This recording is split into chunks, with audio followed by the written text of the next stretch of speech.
Good evening, everybody. Welcome to Sports Goofs number 93. We're so close to 100. Oh, we can taste Are it. we millennials now? Yeah. I guess we're millennials. We're Zoomers. What have you? I know I'm a millennial, which means I'm an old man nowadays. So, well, welcome everybody. And Francisco, joined by my good buddy Charles. Andrew, unfortunately, is not with us today. He's got his eye on the prize. He's working hard to kill it next week. I would assume he's not going to be here next week either for that, because of that. But we have a guest on today, Senor Johnny. Welcome. Hello, thank you for having me. All right, John. So let's do a little introduction to yourself.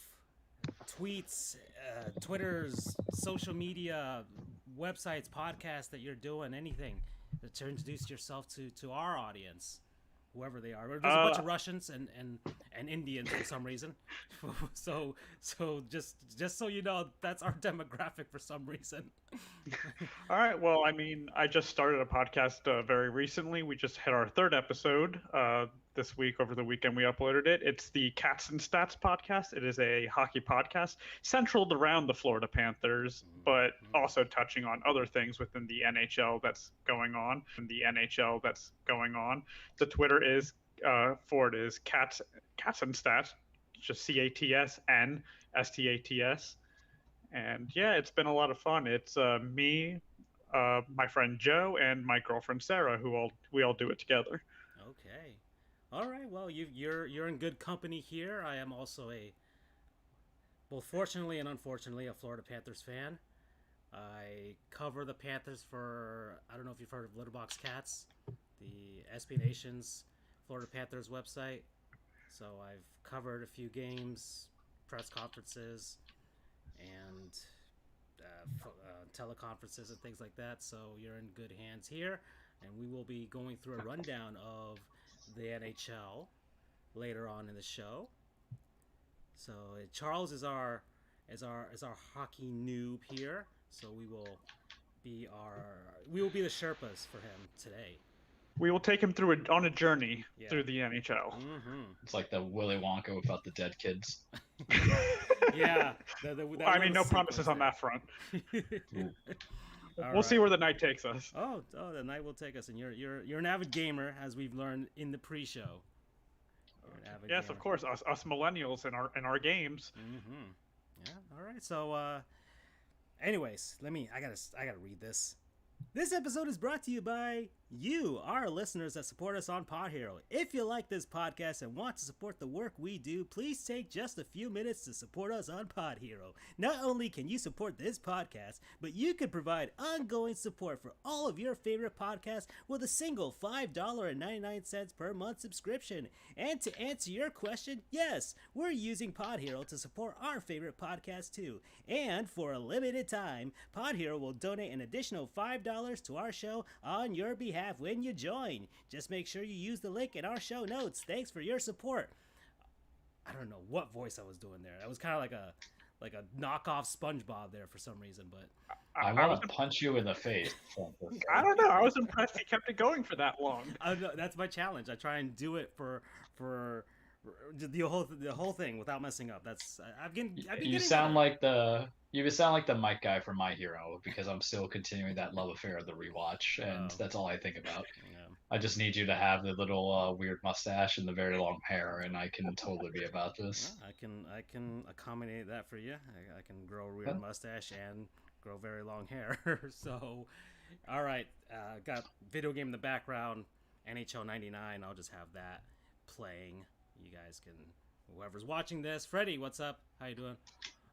Look at this for fortunate Naruto. All right, so that is actually Neil, the producer of my podcast. He handles all my technical stuff, and because I am not good with technology and computers sometimes, and he bails me out a lot. Yeah, and apparently NHL 99 is absolutely being destroyed by this emulator here, so I'm gonna have to change that. Anyways, we'll figure something out. Ooh, polygons are all over the place.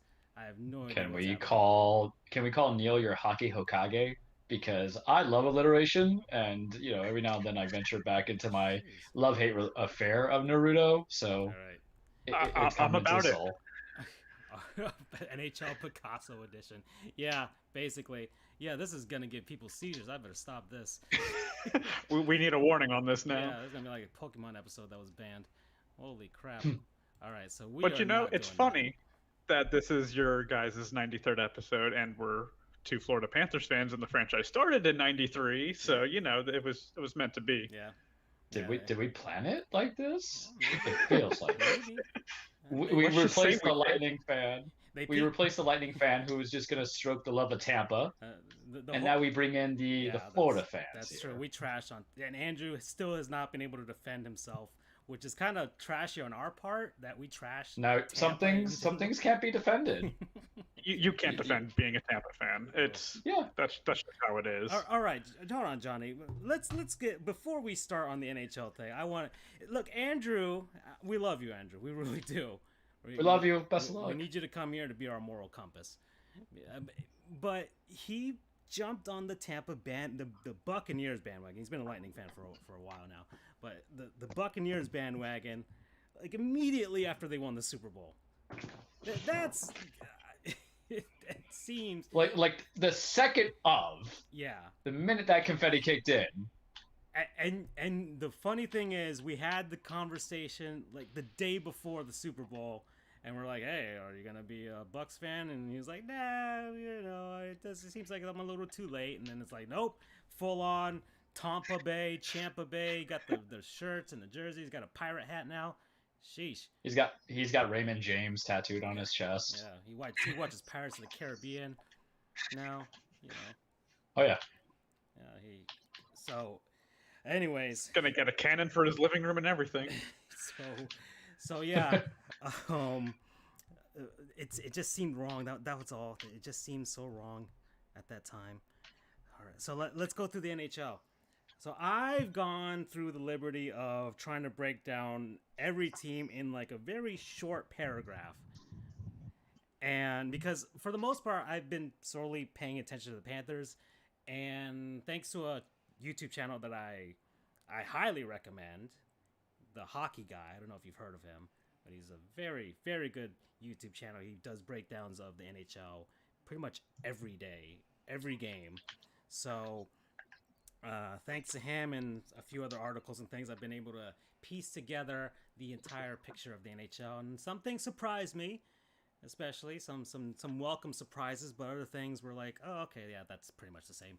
And well, let's start with our division. The divisions are, I don't know if you know this, Charles, but the divisions are sponsored this year because... No, I just knew they got realigned because of the virus, but I did not know we're about selling them being divisions sponsored. Yeah, we are selling divisions, so we are not... Is it okay if it's not KY?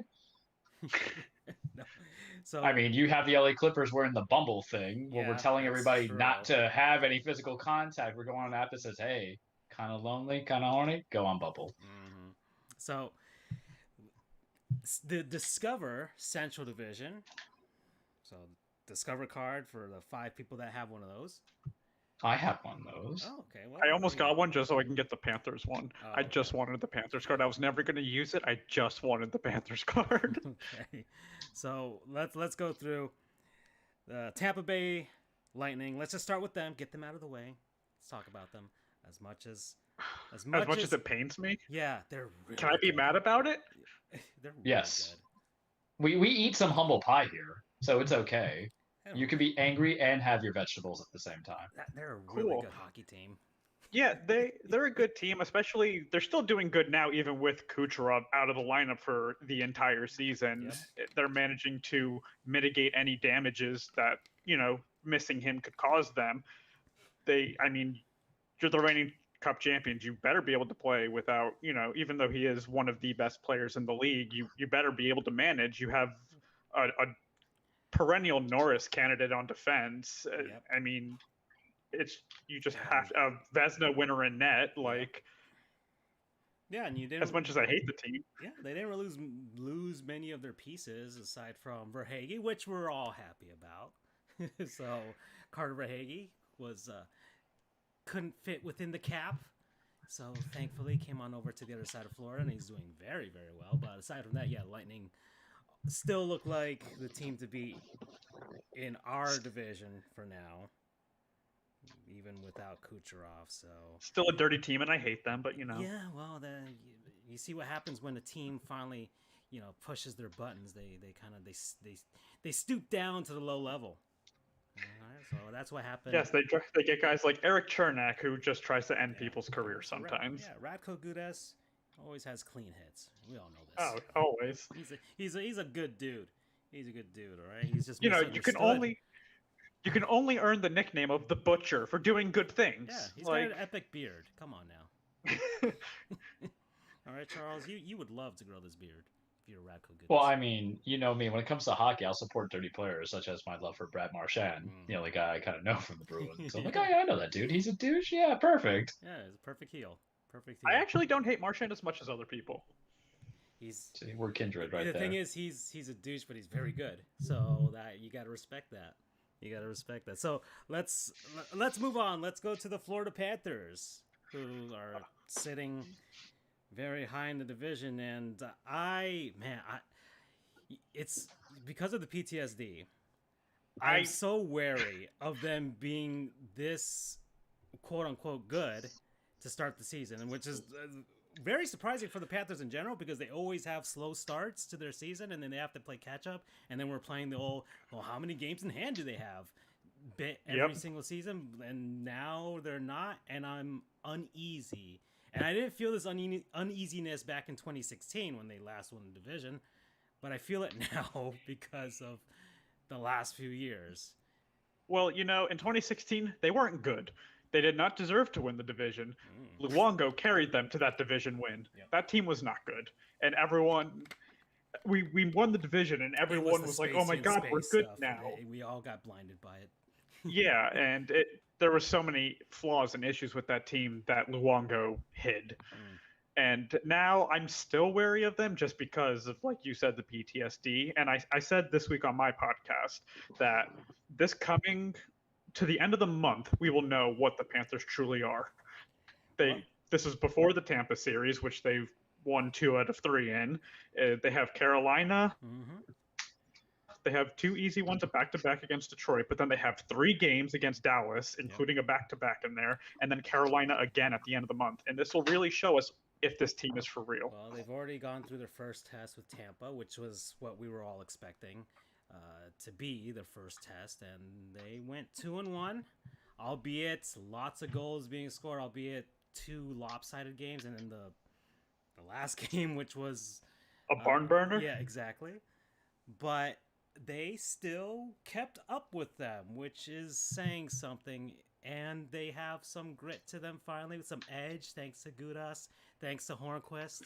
And we got some great scoring coming out of Verhaeghe, who is, but mind you, the 3 guys that I mentioned, all Barry Zito moves that have come in, that have helped change the perception. And maybe another year with Coach Q, they're finally buying into a lot of systems and things like that. But the defense is vastly improved, not completely improved, not fixed, but it's getting there. But the goaltending still bothers me, because I said, because we're getting around the quarter mark of the season already, because there's only 56 games, the Panthers needs to make a really hard decision. And Chris Driedger should be the number 1 goaltender going forward from here. I get Bob is being paid a lot, but you can pay him, and he's been uneasy. It's the sunk cost fallacy. You've sunk so much money and investment into this that you're just like, well, I'm gonna just keep writing it out and just keep going at it. I don't know if you follow baseball, but the Marlins signed a pitcher named Wei-Yin Chen a few years ago for like one of the worst deals that you can give a pitcher. And he was just awful, an awful signing. I think he was getting paid like $22 million per year to be an awful, awful pitcher. And then they finally bought him out in that last season. So, I guess Fortune Naruto, your buddy there, knows of Wei Yin Chen. He's a big baseball fan. Okay. Marlins are his second team, but he's a big Cleveland Indians guy. Oh, we definitely got to get the Hokage up in here. Hurting after this offseason, huh? All right, so yeah, this is. It reminds me of that, and we might just have to bite the bullet on Bob at some point, especially when you have these other goaltenders that you're developing. You have Luongo create his goalie development program, whatever the heck that is.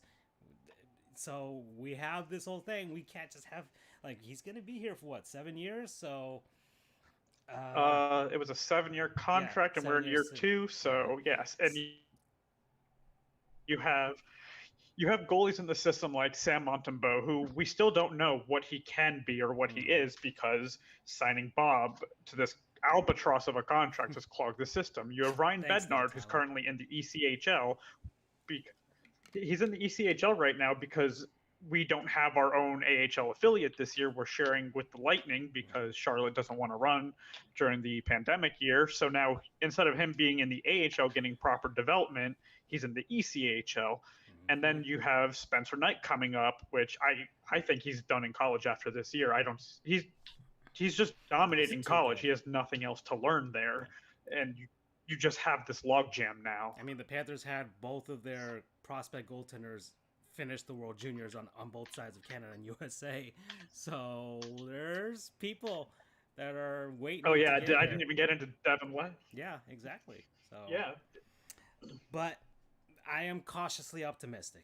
I'll say the farm system is great. Prospects is what I mainly started with. I made another Twitter page, which is at Cats Prospects, because a while ago, we had Cats on the Prowl doing a lot of prospect stuff, and he left because he got busy with life. And I was like, there's this huge void here for the Florida Panthers in social media and news. I was like, well, let me fill this and try and build a platform off of that. So I watch a lot of prospects. If I'm not watching the NHL, I'm watching the KHL or Liga or the SHL. I'm watching all hockey leagues constantly. You do a lot better job than I do, because I hate prospect watching. I've been burned so many times by Buss and other prospects. And the Panthers have been very awful in the talent years, save for Barkov and Ekblad and Huberdeau, and for the most part haven't drafted very well, and Mike Matheson gives me PTSD as well. Barry Zito is already a saint for getting rid of that contract. So here's the difference in the trends of those players that you named. They didn't go through the system. They came straight to the team. The players that go through our system of development doesn't. So they just don't get proper development in our system. Quiet, thanks, Fortune Naruto. I'm still working with this mic. I got it for Christmas, and I'm still trying to figure it out. But I don't want to. Would it be Sports Goofs without a goof situation, right? Well, no, I can edit that for later on when I made the podcast version of it. Thanks to the magic of technology, so I won't sound too quiet there. Anyways, I'll try and project a little louder there. But anyways, yeah. So. Let's move on. We can talk about the Panthers all day, and I know we can. But I have a Panther question, if I can attack it real quickly.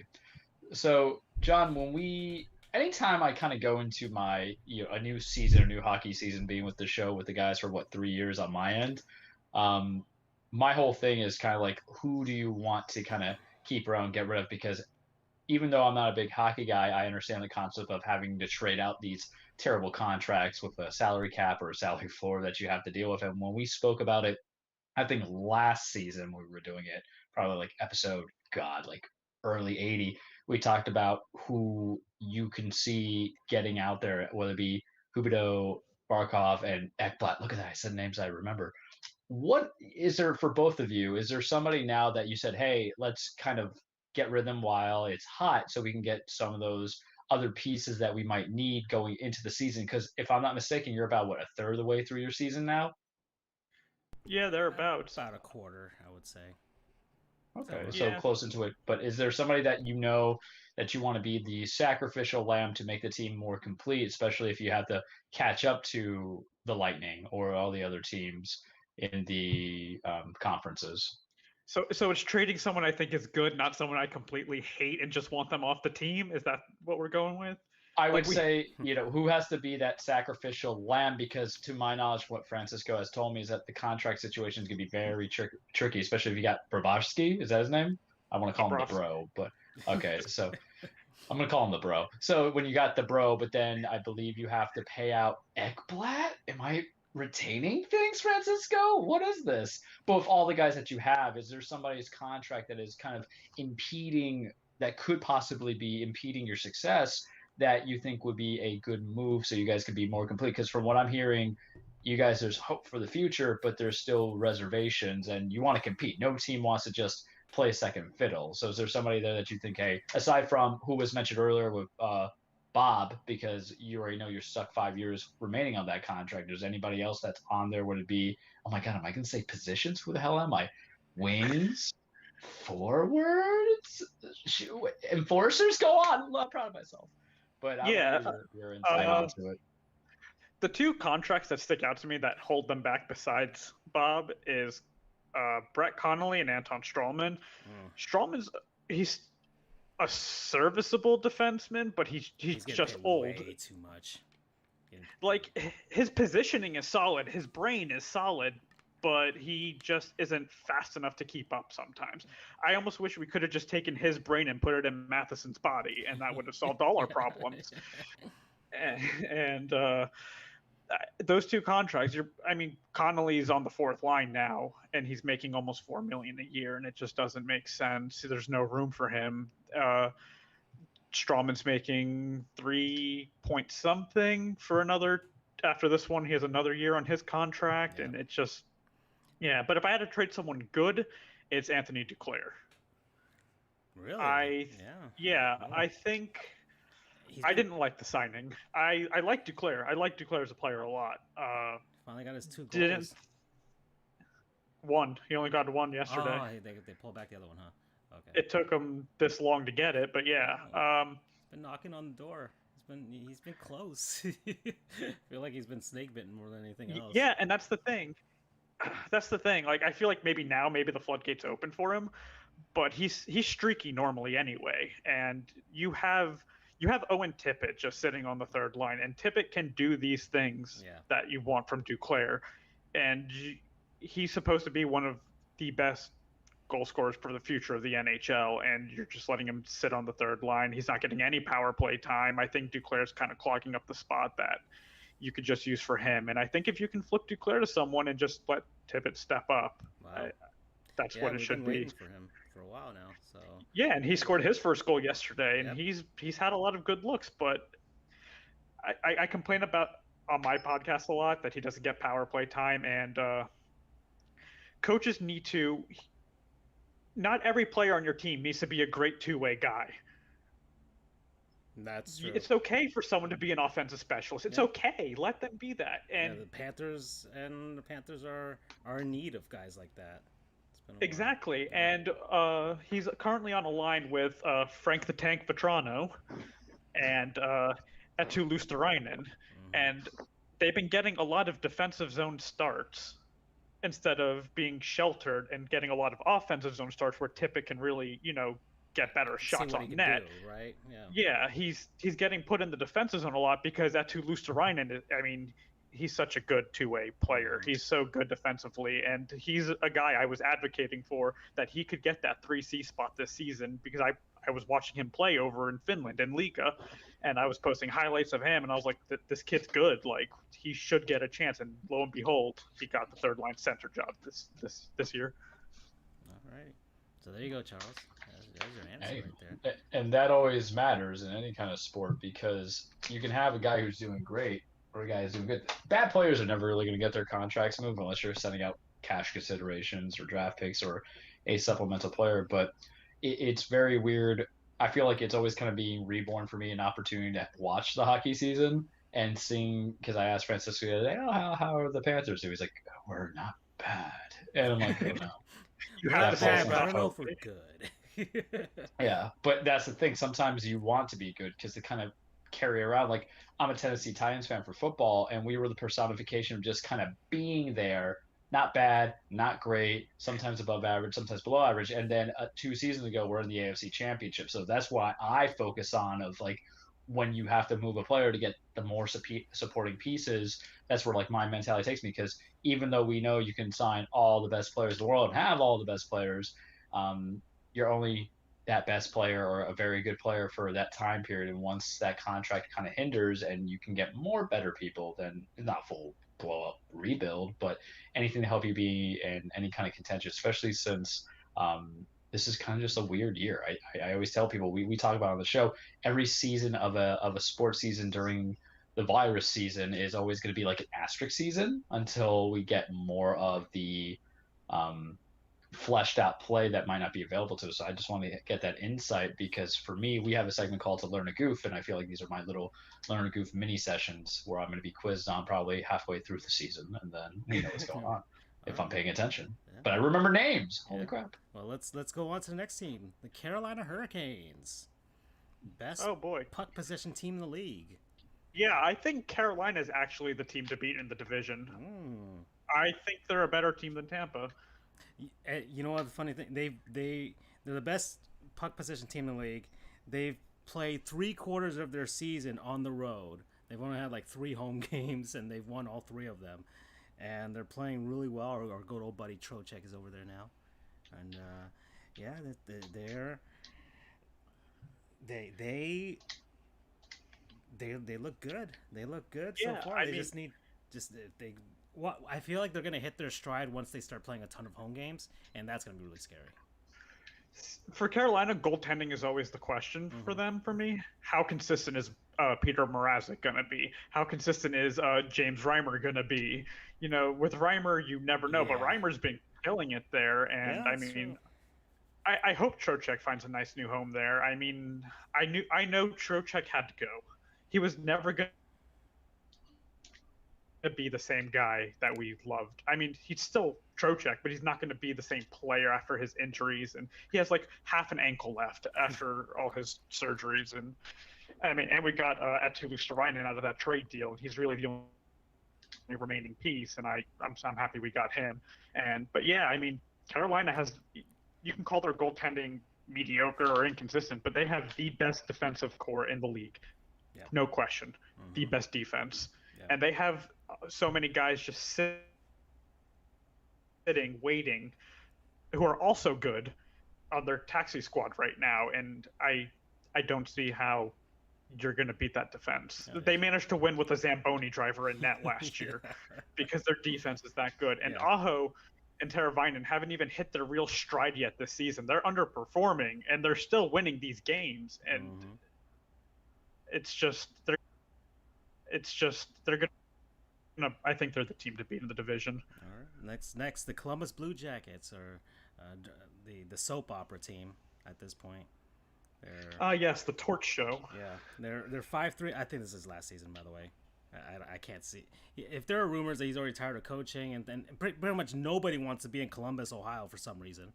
So I don't know what is what's with the deal there. I don't know if they there's not enough things to do while you're stuck inside. I have no idea.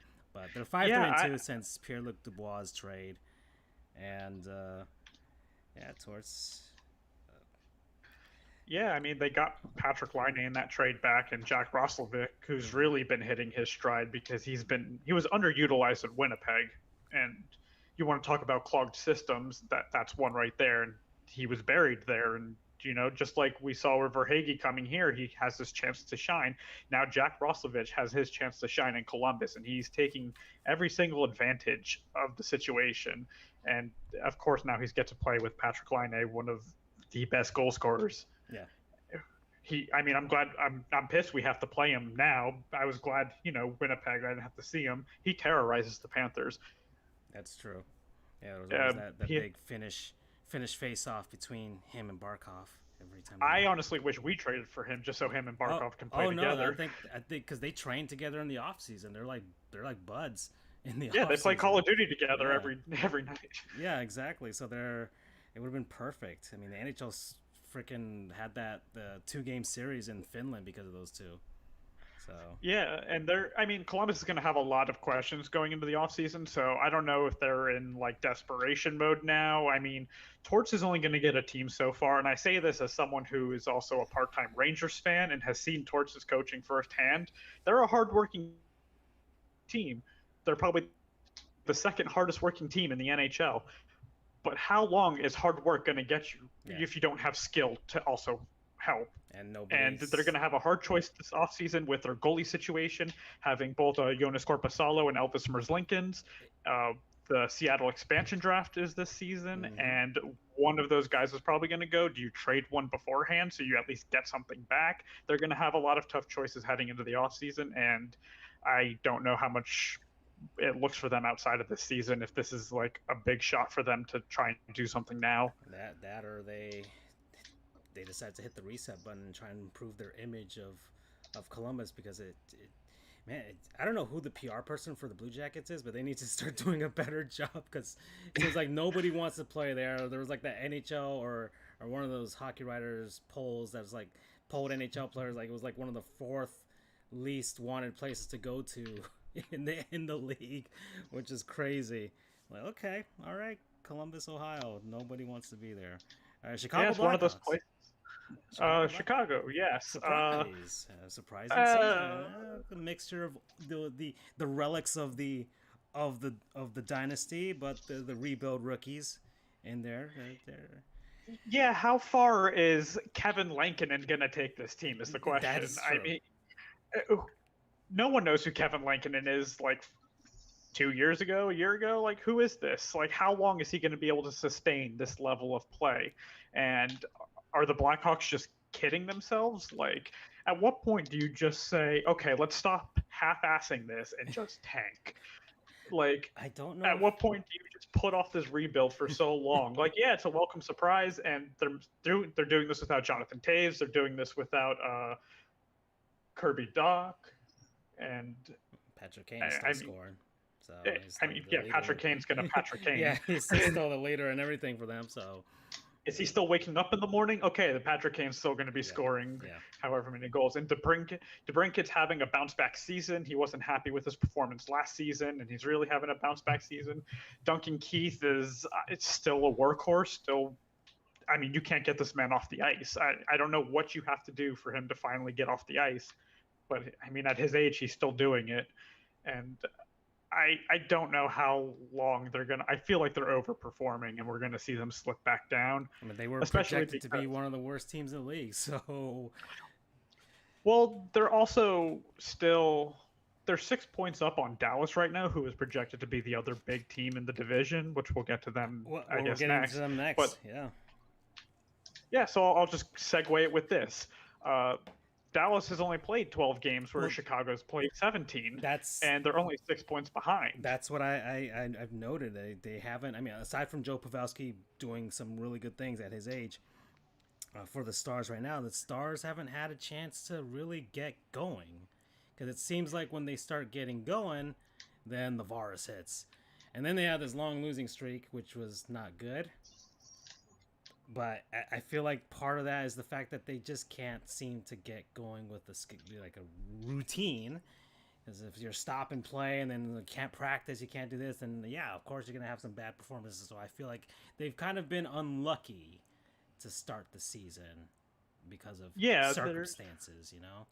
It's so hard to get a consistent rhythm when your games keep getting canceled. Yeah. And now a snowstorm just canceled their games. So they had a slip. In Dallas, Texas, of all places. And they have. I love Dallas. They're like, I don't want to say a guilty pleasure team of mine to watch, but I like a lot of the players on that team. I absolutely love watching Miro Heiskanen. He is going to be one of the best defensemen in the NHL. He already is, and he's still so young. And he's already getting comparisons to Nick Lidstrom, which is high praise because, in my opinion, Nick Lidstrom is the best NHL defenseman of all time. Ooh, whoa, okay. Wow. And he's already getting compared to that because he's so young and he just has this such a calm composure, and he's always doing the right things on the ice, and he's always in the play in the right spots, and it's incredible. And they have Rupe Hintz, they have Joel Kiviranta, they have Denis Gurianov. These young kids just bolstering their lineup with the veteran presence of Pavelski and Esa Lindell and John Klingberg. Yeah. Tyler Sagan's still out, but they have Jamie Benn. And basically the reasons why they made the final last year, essentially. Yeah, so, and they made it without Ben Bishop. Yeah. And I know Ben Bishop is the guy from SpongeBob with glass bones and paper skin, and he's always hurt. But like when he isn't hurt, he has been consistently one of the top goalies in the NHL, and they are doing good without him. Just wait till he comes back, and I hope he can come back because he's a great goalie to watch. And they're doing this with Anton Khudobin, who had a great postseason, and Jake Ottinger, who it's funny. I just went back and was watching the 2017 World Juniors where he was on that team for Team USA, and I was like, oh, he was there. I didn't even realize because some of these guys you just don't pick up. Yeah. But yeah, they have a lot of young guys bolstering that lineup who didn't get a lot of play time last year, and now they are, and they're doing what they need to do. Mm-hmm. And once Dallas gets a normal routine and isn't interrupted, I'm sure they'll be fine. They'll be fine. I don't think they should panic unless this goes on. And if we're at the halfway point and this is still happening, then you might start hitting the panic button. Right Plus, now. Pantera does their goal song. Like, how can you not cheer for that? I love their goal horn routine. They honk the horn for every single goal they've scored so far. So if they scored 6 times, you're gonna hear that thing 6 times. So that's always fun. And BU, let's see what he's saying here. Well, goalies also don't necessarily get to play a lot at the World Juniors when there's a clear numero uno. And Jake will certainly do well for Dallas in the future, in my very biased opinion.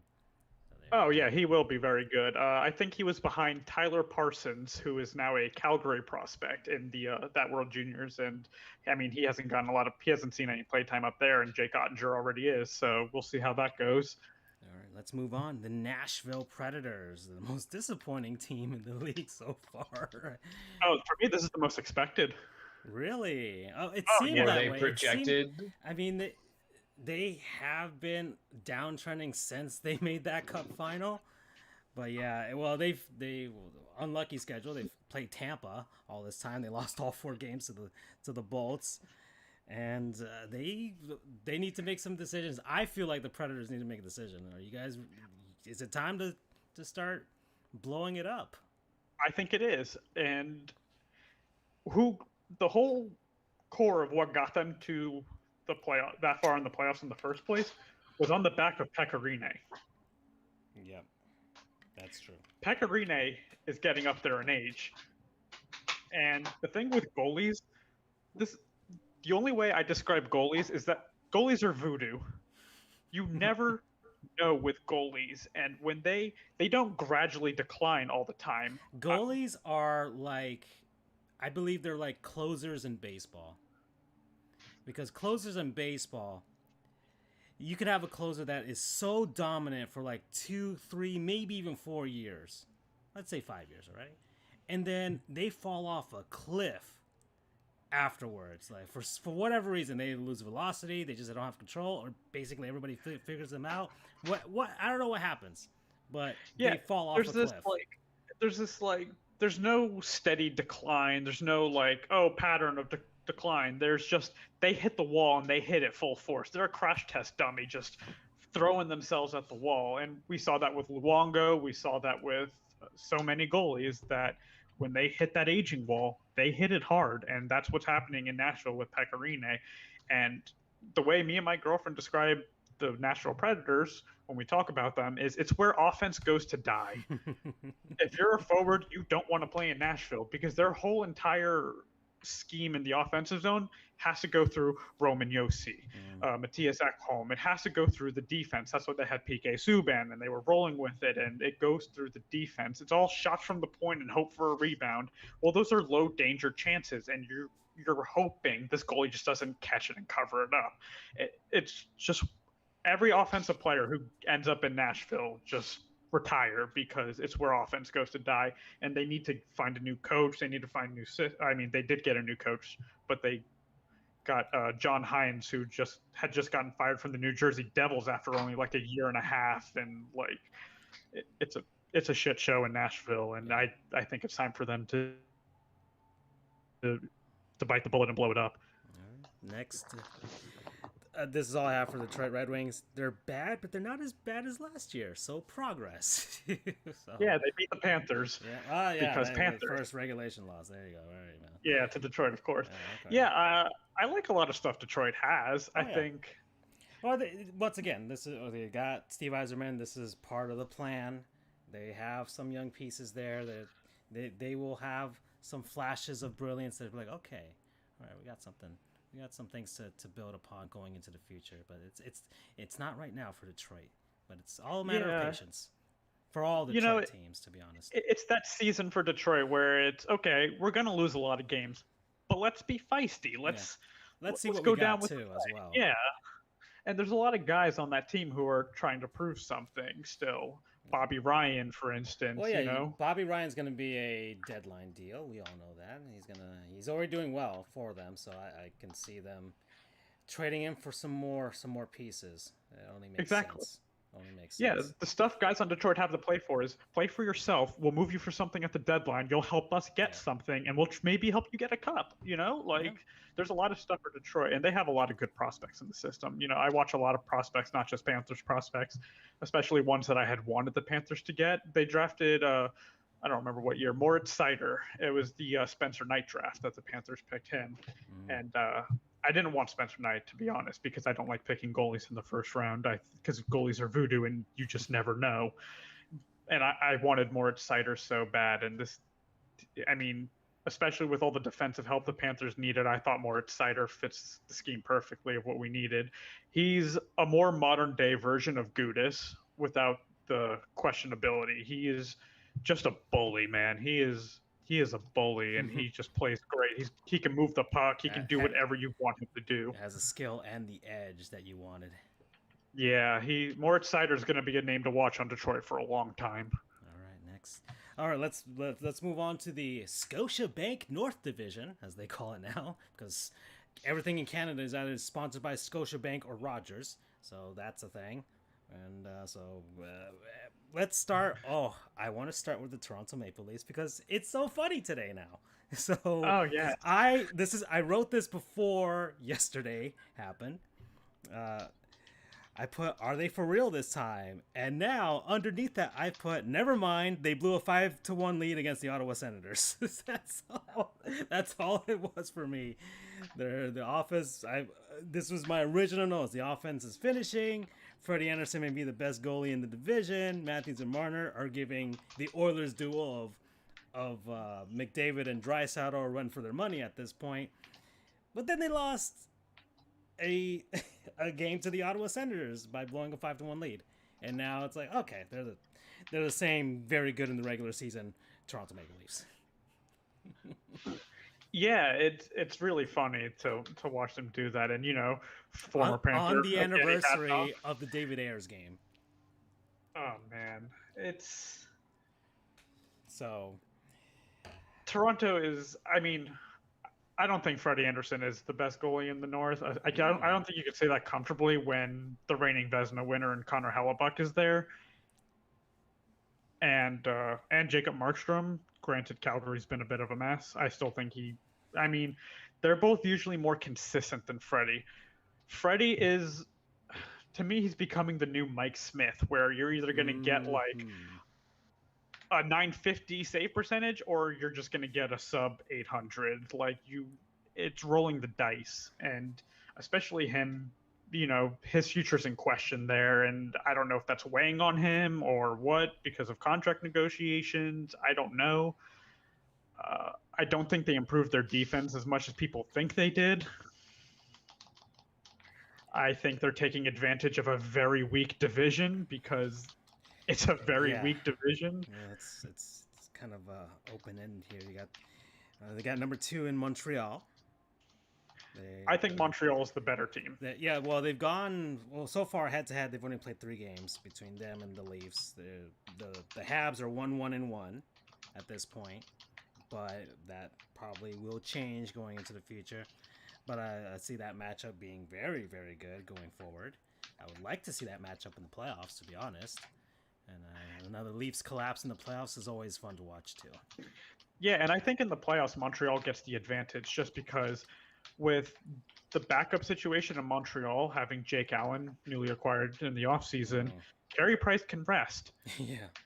Carey Price can take a break. You can't afford for Frederik Andersen to rest, especially now with Jack Campbell out, because that means Michael Hutchinson's going to get into a game. And we all know what happens when Michael Hutchinson gets into a game. There? Yeah, Michael Hutchinson's back, baby. Oh my goodness gracious. I'm like, whoa. When was the last time I heard of him? When he was in Winnipeg, I think. So, yeah. Oh boy. Yeah, so you don't want him to get into net, so Freddie's going to play a lot, and I think Carey Price is going to be more well-rested. I think they have the better defense core with Shea Weber, Jeff Petrie. Alexander Romanov has been a great surprise for them. He's such a young player on that blue line, and he's already showing what he can do, and that's another player I watched in Russia already, and I already knew what he had. This year in fantasy, I just drafted a bunch of rookies just to have fun. So all the players I watched in other leagues, I just drafted them just to have fun. All right. Next, the Edmonton Oilers. The best offense in the league, thanks to our good old buddy Connor McDavid there. But the non-existent defense they have. That's what I put. They suck at defense, which will ultimately be their downfall. They probably will make the playoffs, but that's ultimately going to be their downfall. Yeah, I mean, look, if you're the teams that don't make the playoffs, not Ottawa. We're not counting you, Ottawa. If you're the other two teams that don't make the playoffs in this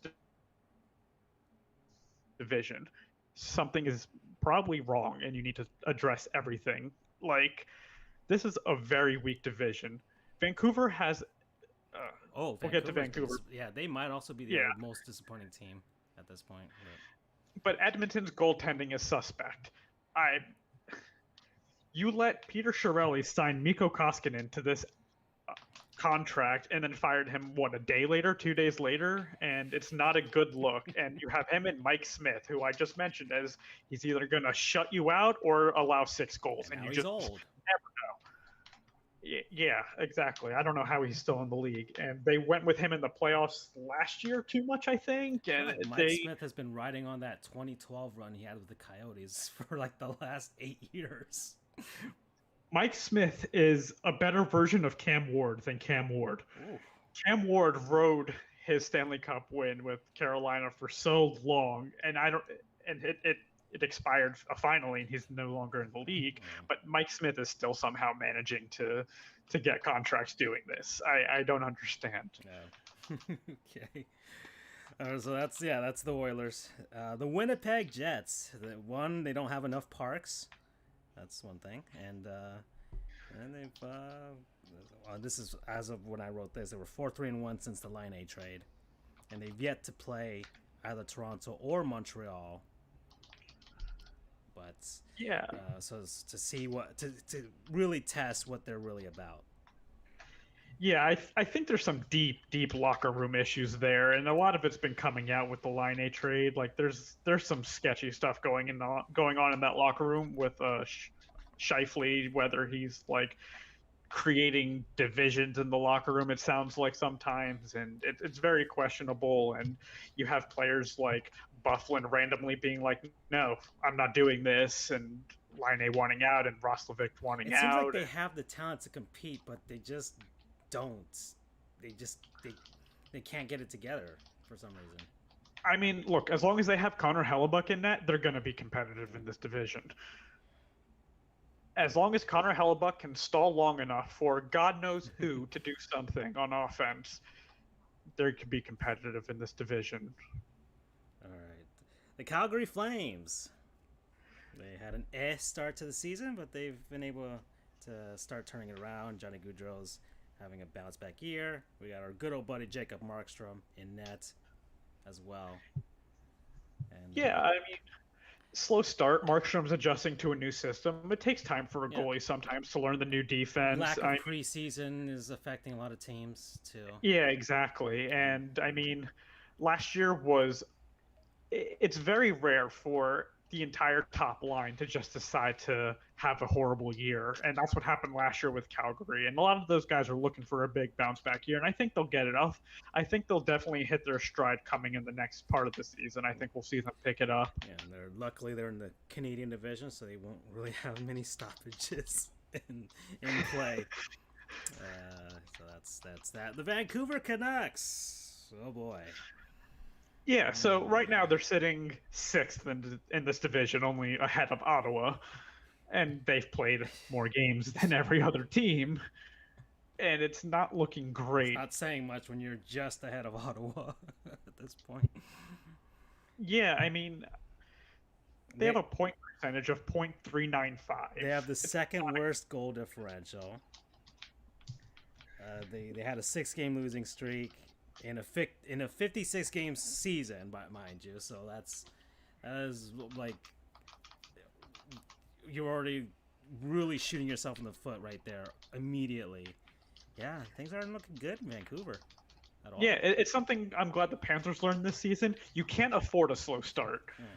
You cannot afford it, and they're gonna try and bail themselves out. I mean, Elias Pettersson started slow.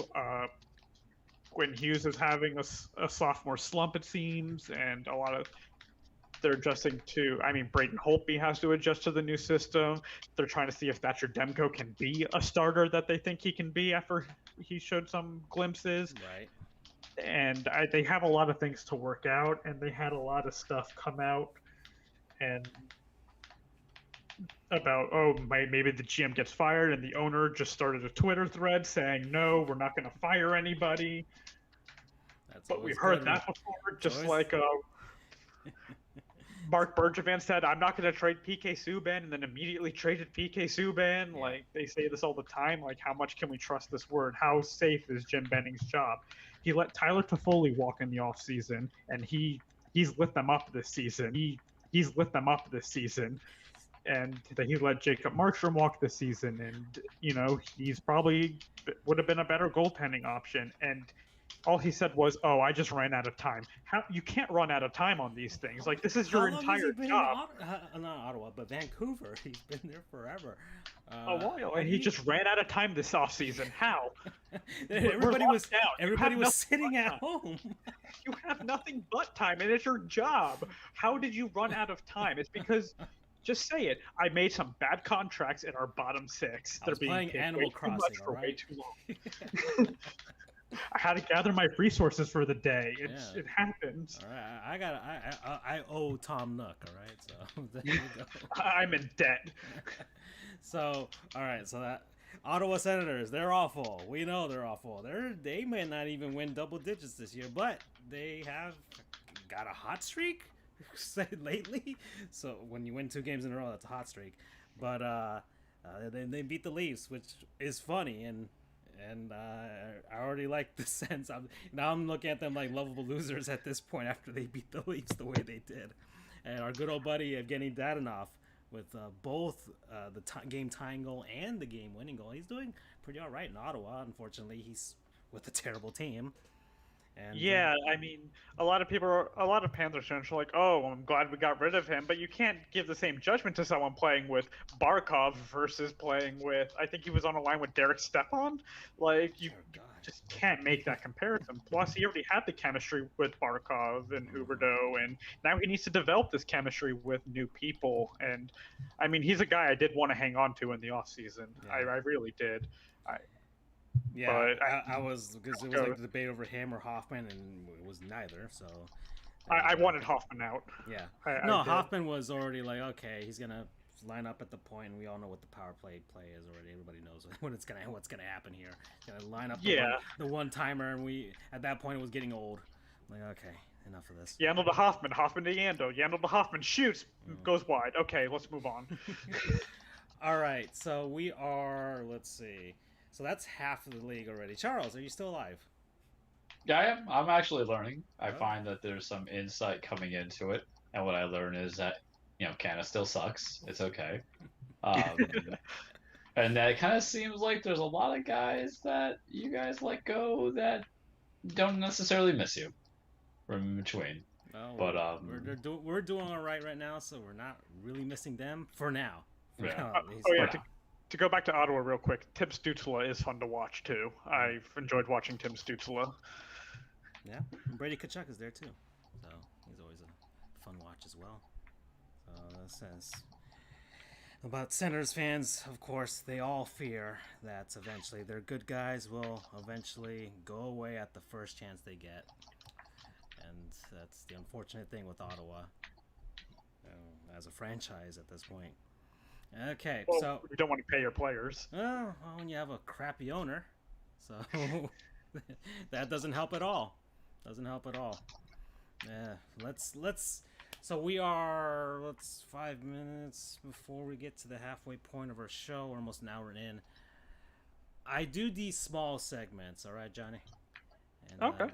This time, they're little time things to kind of bridge the gap between one larger segment to another. So we'll get to the second half of the league after the halfway point break. So let me get I haven't done one of these in a while. Better know a minor league team, where we learn about all the 4 billion different minor league teams that are out there for various sports, mainly baseball, basketball, and hockey. This time, I do have a hockey team lined up. It is the Utah Grizzlies. The Utah Grizzlies. Have you heard of them, Johnny? Of course. You're a prospect man. Of course, you're gonna pay attention to the ECHL. It no longer stands for the East Coast Hockey League, because for a long time it hasn't been East Coast. But yeah, the Utah Grizzlies, they were established in 1981, formerly the Nashville South Stars, back in the old Central Hockey League. They were the Virginia Lancers as well, and they moved on over to the ECHL back in 1988. They were also there's a few different names here. The Roanoke Valley Rebels, the Roanoke Valley Rampage, the Huntsville Blast, our beloved Tallahassee Tiger Sharks, the Macon Whoopie, that's my favorite one so far, and the Lexington Men O' War. And then in 2005, they became the Utah Grizzlies. They took the original Utah Grizzlies, who were formerly in the American Hockey League. They took the name and the IP, and they brought it on over when they moved on over to Utah from Lexington. Their current affiliates are the Colorado Avalanche. They have yet to win a Kelly Cup at this point. They play at the Maverick Center in West Valley City, Utah, which opened in 1997. Capacity of 10,100 for hockey. And here's some wrestling tidbits. Charles is our wrestling guru. He knows pretty much everything about wrestling. So, Charles, their first ever event at this arena was WCW Monday Nitro Live in September of 1997, which was the debut of your good old buddy Goldberg. Oh, hey. That started something very incredible, and then painstakingly a month ago when Goldberg wrestling Drew McIntyre for the WWE Championship. Why am I always tortured by this man? Why? He is your personal Sephiroth. To a degree. Vince McMahon is my personal Sephiroth, even though I did, and I'm going to say it now as an early spoiler for the show. All right, so Johnny, I have a segment called The Cage, which gives me the wrestling recap, but I was telling to my friend that basically when it comes to booking with wrestling, I don't know if you're a wrestling fan, please say that you are, that Vince McMahon are, the two testicles in the same ballsack, because sometimes he books things that I'm like, I do the same thing too. And then he does stuff with Goldberg that makes you realize it's testicular torsion. Continue, Francisco, on that light. Yeah, I haven't kept up with too much newer WWE stuff. I mean, I was growing up, I watched it a lot, and during, let's see who was around besides the people who were constantly around. Goldberg. The Rob Van Dam, Goldberg has always been around, during the Kane and Undertaker feuds, the Edge, and well, I got news for you. Eddie Guerrero. They're like baby's kids. They don't die, they multiply, pal, because some of those guys are still around, including Edge. Yeah, I know Edge just won the Royal Rumble, right? Yeah. Yes, he did. All right. So, let's see, what else did this place? They hosted the original Grizzlies from 1995 to 2005. They hosted hockey in the 2002 Olympics and Paralympics. And some of the concerts that they've hosted in this city: Fish, Depeche Mode, and One Direction. So there you go. There's your music. That's a very eclectic sound of music right there. I am glad you picked an ECHL team. The ECHL is fun if you just want to see the like Panthers bizarre... finally have an affiliate for Yes. the first time in forever. It's so fun if you just want to see like a shit show of a game. If you just want to see high scoring, no defense, people just punching each other in the face, choking someone, go to an ECHL game. We got 3 franchises in the state of Florida. We got the Jacksonville Icemen, the Orlando Solar Bears, and the Florida Everblades. And we got some good cheap hockey fun. I go to Solar Bear games every so often because I live I'm in Orlando currently, so I'm right by the Amway where they play. And mine and my girlfriend's first date was a Solar Bears game because hockey buffs. Okay, all right. So that finally took us over the halfway point. So Charles, you know what this means, but Johnny does not know. It is a word. Is he ready for this? It is a word from our non-sponsors. Johnny, every week we highlight people, places, things, concepts, what have you. We are not sponsored by, because we have very few sponsors. Very few people are actually paying us money to do this. Every once in a while, somebody We don't does. sell out. We do sell out. If somebody... We sell out badly. Exactly. We might sell out soon enough for somebody. I have to make a decision about that soon enough. Anyways. This is brought to you by Raid Shadow. Oh yeah. I would love a Raycon headphones, or NordVPN, or one of the 4,000 VPNs out there. Anybody, any one of you want to sponsor us, we will shill your product. I actually use Nord. Okay, yeah, I gotta watch those international Netflix stuff, So international hockey games. Oh, smart, very smart. I get away from Reddit NHL streams.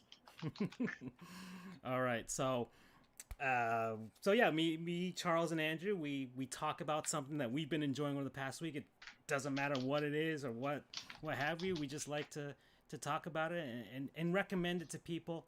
So I guess I'll start just to give you an example. So guys, we talked about it before the show. We're all gamers here. We love the video games. I've been destroying my eyeballs in front of a TV playing electronic fun since 1991, since the good old Sonic the Hedgehog. All right, and much like Sonic, my life has been a roller coaster ever since. But yeah, I love gaming, and that's been my New Year's resolution, is to beat a ton of video games. But it is hard. It is hard, my good friends, when it almost seems like these video game companies just are giving them away at this point. Is that something you buy a gaming PC, it's like $700 or even more, depending on where you get it, but you got to spend money on games. But a lot of companies just want to give them away. And I luckily found a very handy website, and that's who my non-sponsor is, GamerPower.com. So GamerPower.com, they keep you informed on the latest free games and in-game loot. Doesn't matter what you have, whether you have an Xbox or a PlayStation or a Nintendo Switch, your mobile phones, or a gaming PC. Steam, Epic Games, GOG, what have you. Any of those things, and they got to hear all the games and loot, DLC, and it makes it difficult when I'm trying to beat this backlog. It's finally below 200, guys.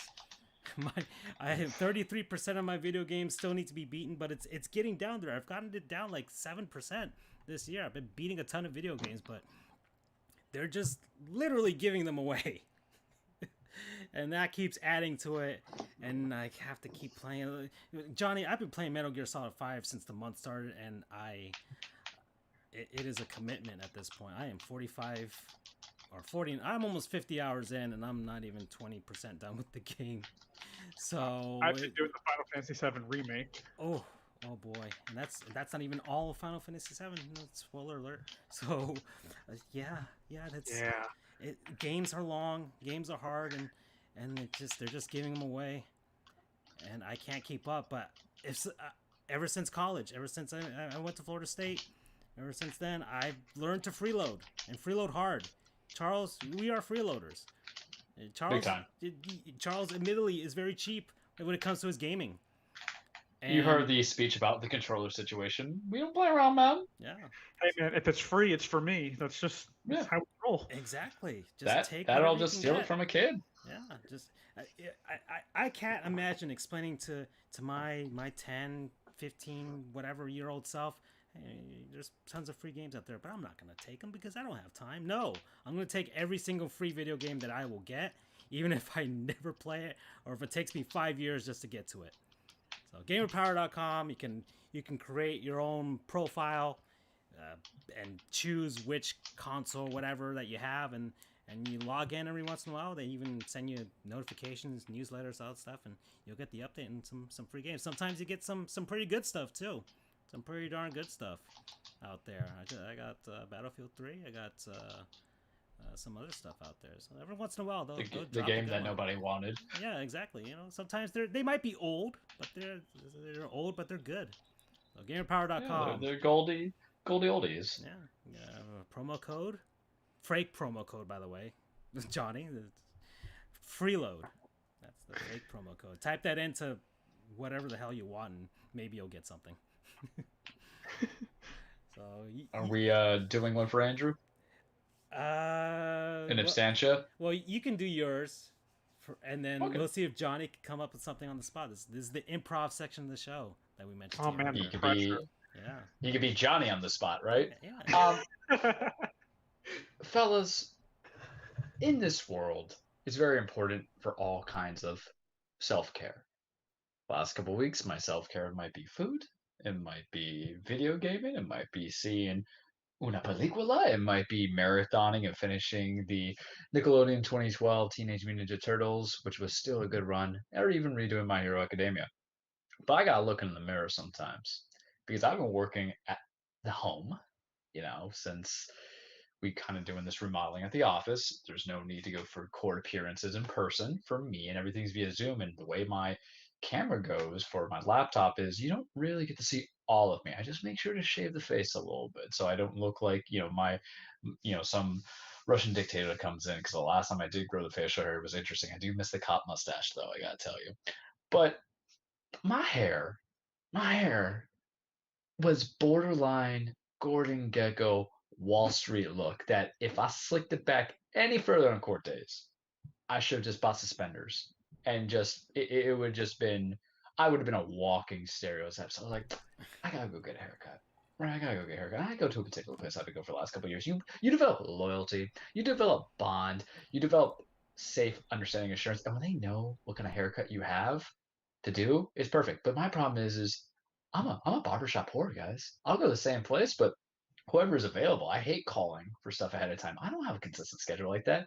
So I've been spurned a little bit the last couple of times. I'll remain anonymous on the person prior, but maybe they're, a little bit too conversational. They take a little bit too short off the top. So when I kind of slick it back, I look like the little kid from Big Daddy. No, My Little Vampire, whatever it is. Jonathan Lipnicki, my hair going into it. And I'm very self-conscious because to look good, you got to feel good. To feel good, you got to look good. But I went to my barbershop, gentleman's barbershop. I don't know if I think they have like an Instagram or something like that, but I'll give them the straight up love right there. And Glenn, you did my hair so good. One half on the sides and the back, enough clipping on the top, but good enough to comb over on the side and slick it back. What's the location? Gentleman's barbershop or gentleman's barber. It's where I live in Martin County. All right. I don't know if it's establishment like a franchise or what, but instead of ladies and gentlemen of the world, don't debase yourself by going to the hair cuttery. Death before dishonor. You don't deserve some rookie who just literally came out of the office to cut your hair. Just get the guy who has the Crisco and just, shave your head like I used to do when I was a kid at 13. But you gotta look the part, you gotta be a part professionally, but you just feel good sometimes. Glad you did an outstanding job.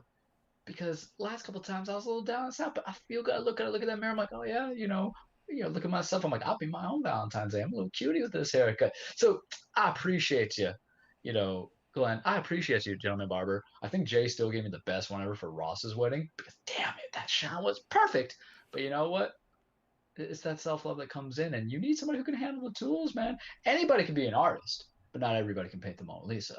And I, right here, folks, I won't say I'm the Mona Lisa. That's a little arrogant. I'm the Sistine Chapel, and you need to put a little Timon care in there. So my non-sponsor, Gentleman's Barber, where I live. For anybody, go get a haircut. But for the love of God, don't go to haircuttery because it's always somebody who's not ready, and then they screw up and they clip the side of your hair. I remember one time I had a haircut, and I was wearing a hat, and I told the lady, I have hat hair. Be gentle. Man, she effed it up so badly. Oh, God. Gentleman's Barber, promo code, fresh. We'll go fresh. So fresh and so clean. There you go. Stay fresh. Exactly. Friday's non-sponsor is J. Crew Factory. Look at that. Now I have to research J. Crew Factory. You don't know? You don't know? No, he's styling. He is styling right now. I'm weird, man. We just gave this whole thing about cheap. You think I wear fancy clothes sometimes? Okay. So there you go, J. Crew Factory. They had a fantastic sale this week. Look at sales, Charles. There are sales. I love sales. Okay, you are a cheap man. You look for all the bargains. So there you go. So Freddie, is this a better version of Macy's? Because Macy's is just too damn expensive. When I get a good discount tie there, it's there. But I'm looking at this. I don't need anything yet, but your boy can always use a kind of a little bit casual, professional kind of look. A little bit more short sleeves dress up. I can never find good shoes. Oh, okay. Maybe I'll complete my transition to being like that mid-range 35, 40-year-old man who just wants to talk about back in the days. I'm ready. I'll look into them. If I could order online. He got some shorts with some lobsters on them. You can't beat that. Sounds. I love me some funky socks, you guys. Like I got Rugrat socks and like pizza socks as a gift, so yeah, go from there. Yeah, when we're wearing suits, you gotta have some personality in there. We can't really gotta work with the tie or the socks. So only two things we can kind of splurge on. I have seen some tie clips that are oh really pop culture reference. Yeah. Oh, okay. It's cute. I have a Daredevil tie clip. Oh. That I wore for court. So it was like the best thing I get to see with like a response. There was like, who's this jagoff? I'm like, it's me, Matt Murdock. Johnny, do you have one? Do you have something you've been enjoying over the last week? You wanna give some love? I do actually. So thought about it after being put on the spot, and we all like our collections, collecting the stuff we love, but we don't want to pay full price for them. So I'm going to plug a person they started their own website off of it, the Jersey Finder. Oh, I know exactly who you're talking about. Yeah, I have a great jersey collection now, and it's still growing, and I hope it keeps growing, mostly because of him. And I think I have about 29 hockey jerseys right now, with the 30th coming soon. I didn't spend a lot because he helps you just find great deals. And yeah, he started his own website off it. I snagged a $60 Hartford Whalers jersey off his website the other week. Like, oh man, Charles, it has really let my collection grow. Charles, if you are ever gonna get a hockey jersey, this is where you go. Can I get baseball jerseys? Because remember, the endeavor of Charles needs his Yankee T-shirt or Yankee jersey as well. I'm assuming it is, or is it just for hockey? I think it looks like it's just for hockey. He mainly, he specializes in mainly just hockey. I'm not sure if there's a baseball version of him, but yeah, I have almost 30 hockey jerseys, mainly because of the great deals he posts. Yeah, look at that nice collection there. Get yourself a Gretzky one, Charles. It's only $350. It's authentic though. Gordie Howe, I know those names. Yeah, Sidney Crosby. How about that? How about a Sidney Crosby jersey? $140. All right. I was gonna say I could send you a picture of the jersey collection if you want to flash that up. Yeah. Oh, yeah. I don't have many. Well, I have. How many Panthers jerseys I got? I got one practice red jersey, just for wearing around. I have the 2012 era white road jersey.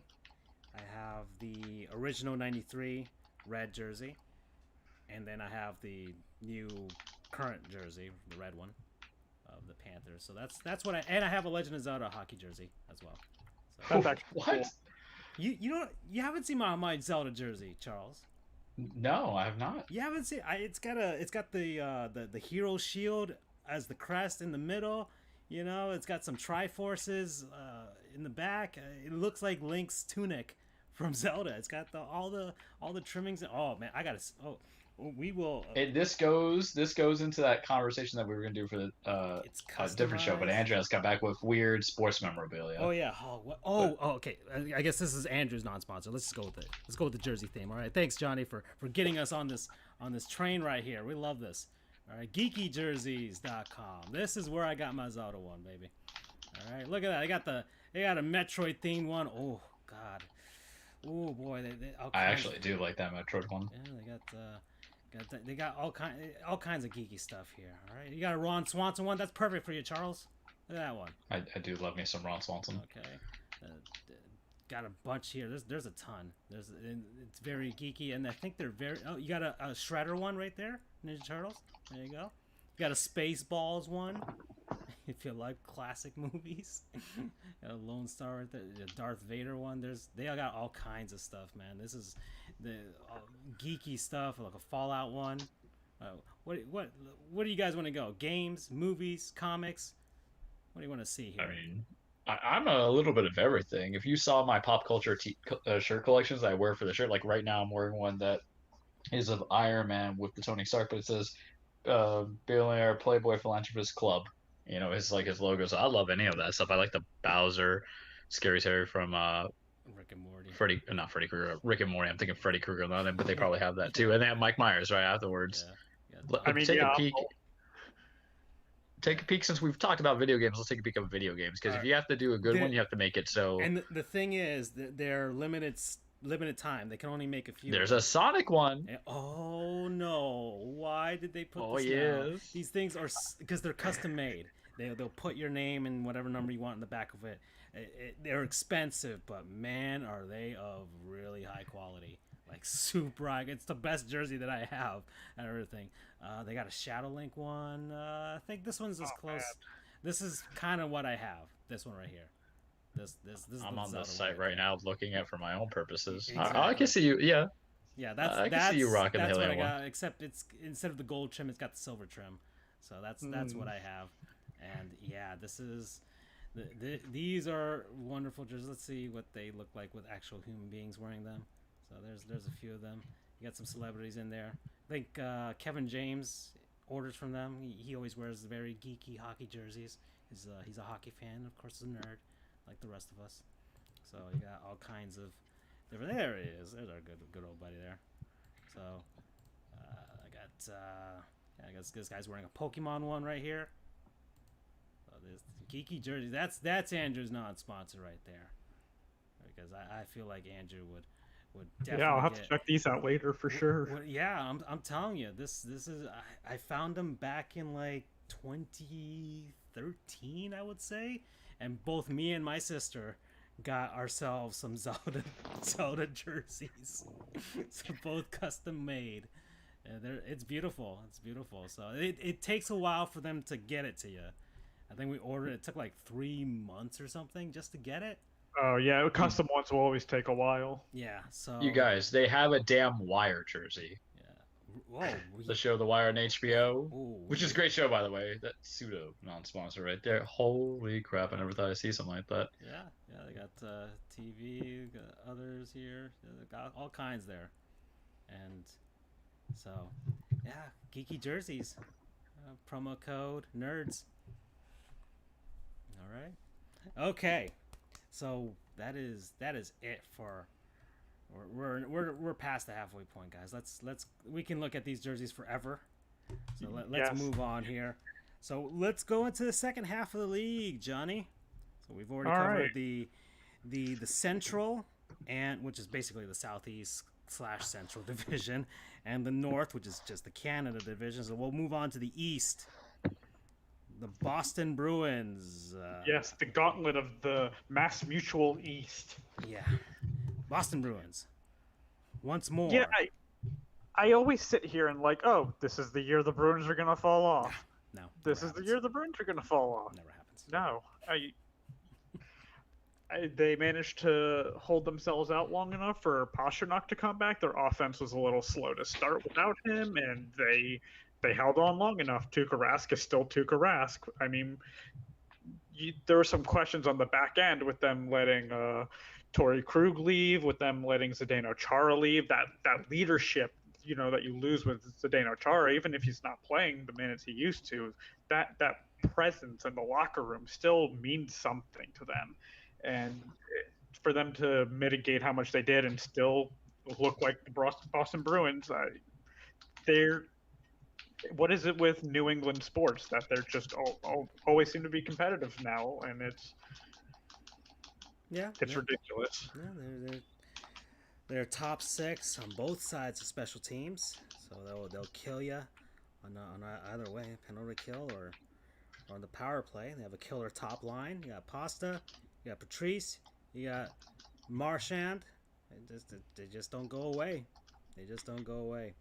Next, Philadelphia. Philly was my pick to win the division.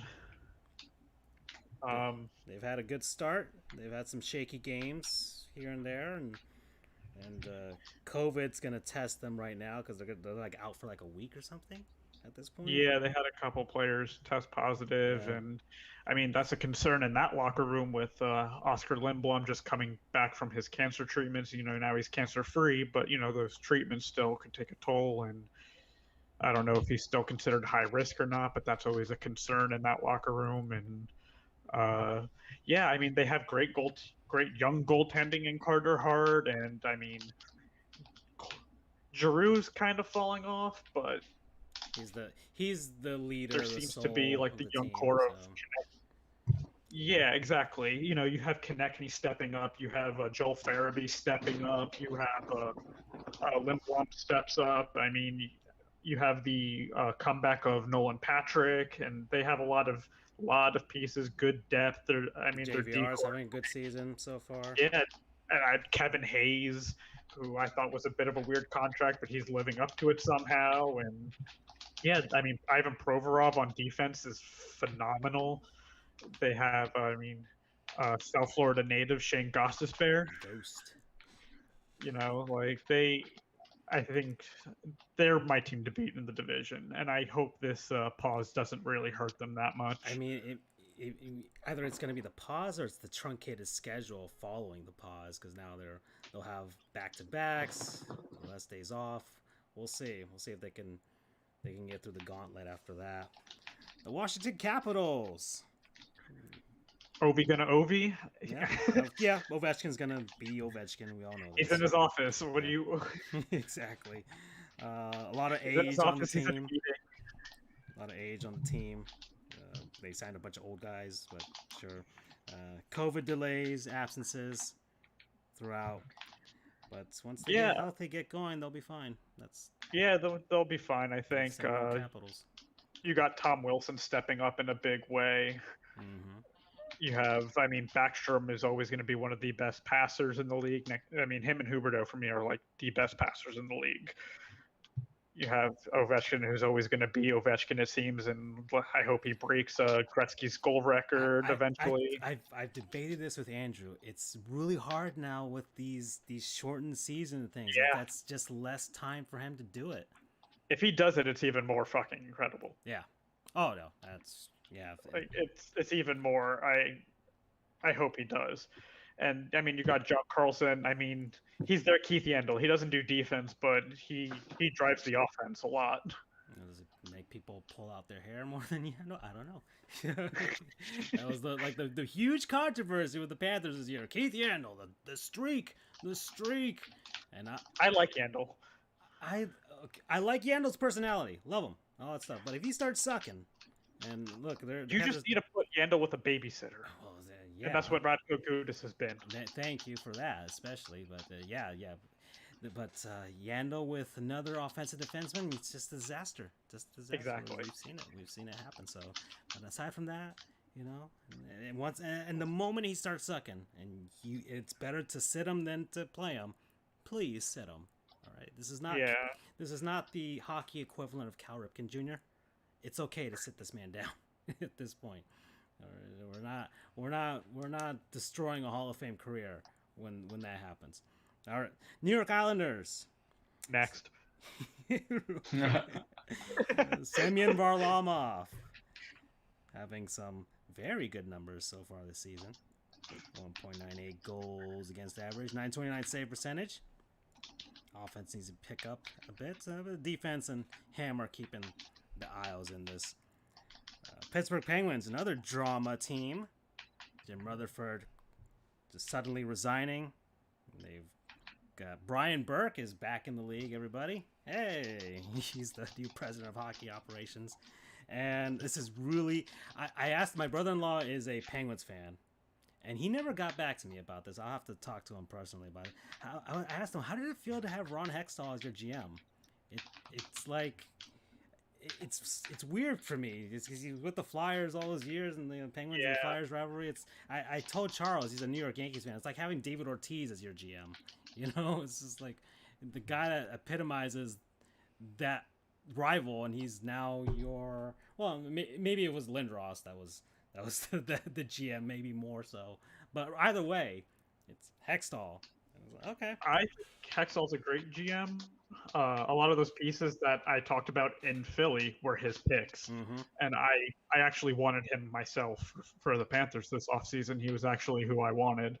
And I think him and Burke can really change the game around, because Burke has such, as much as I hate the old hockey man stereotype that exists, Burke isn't that, despite his age.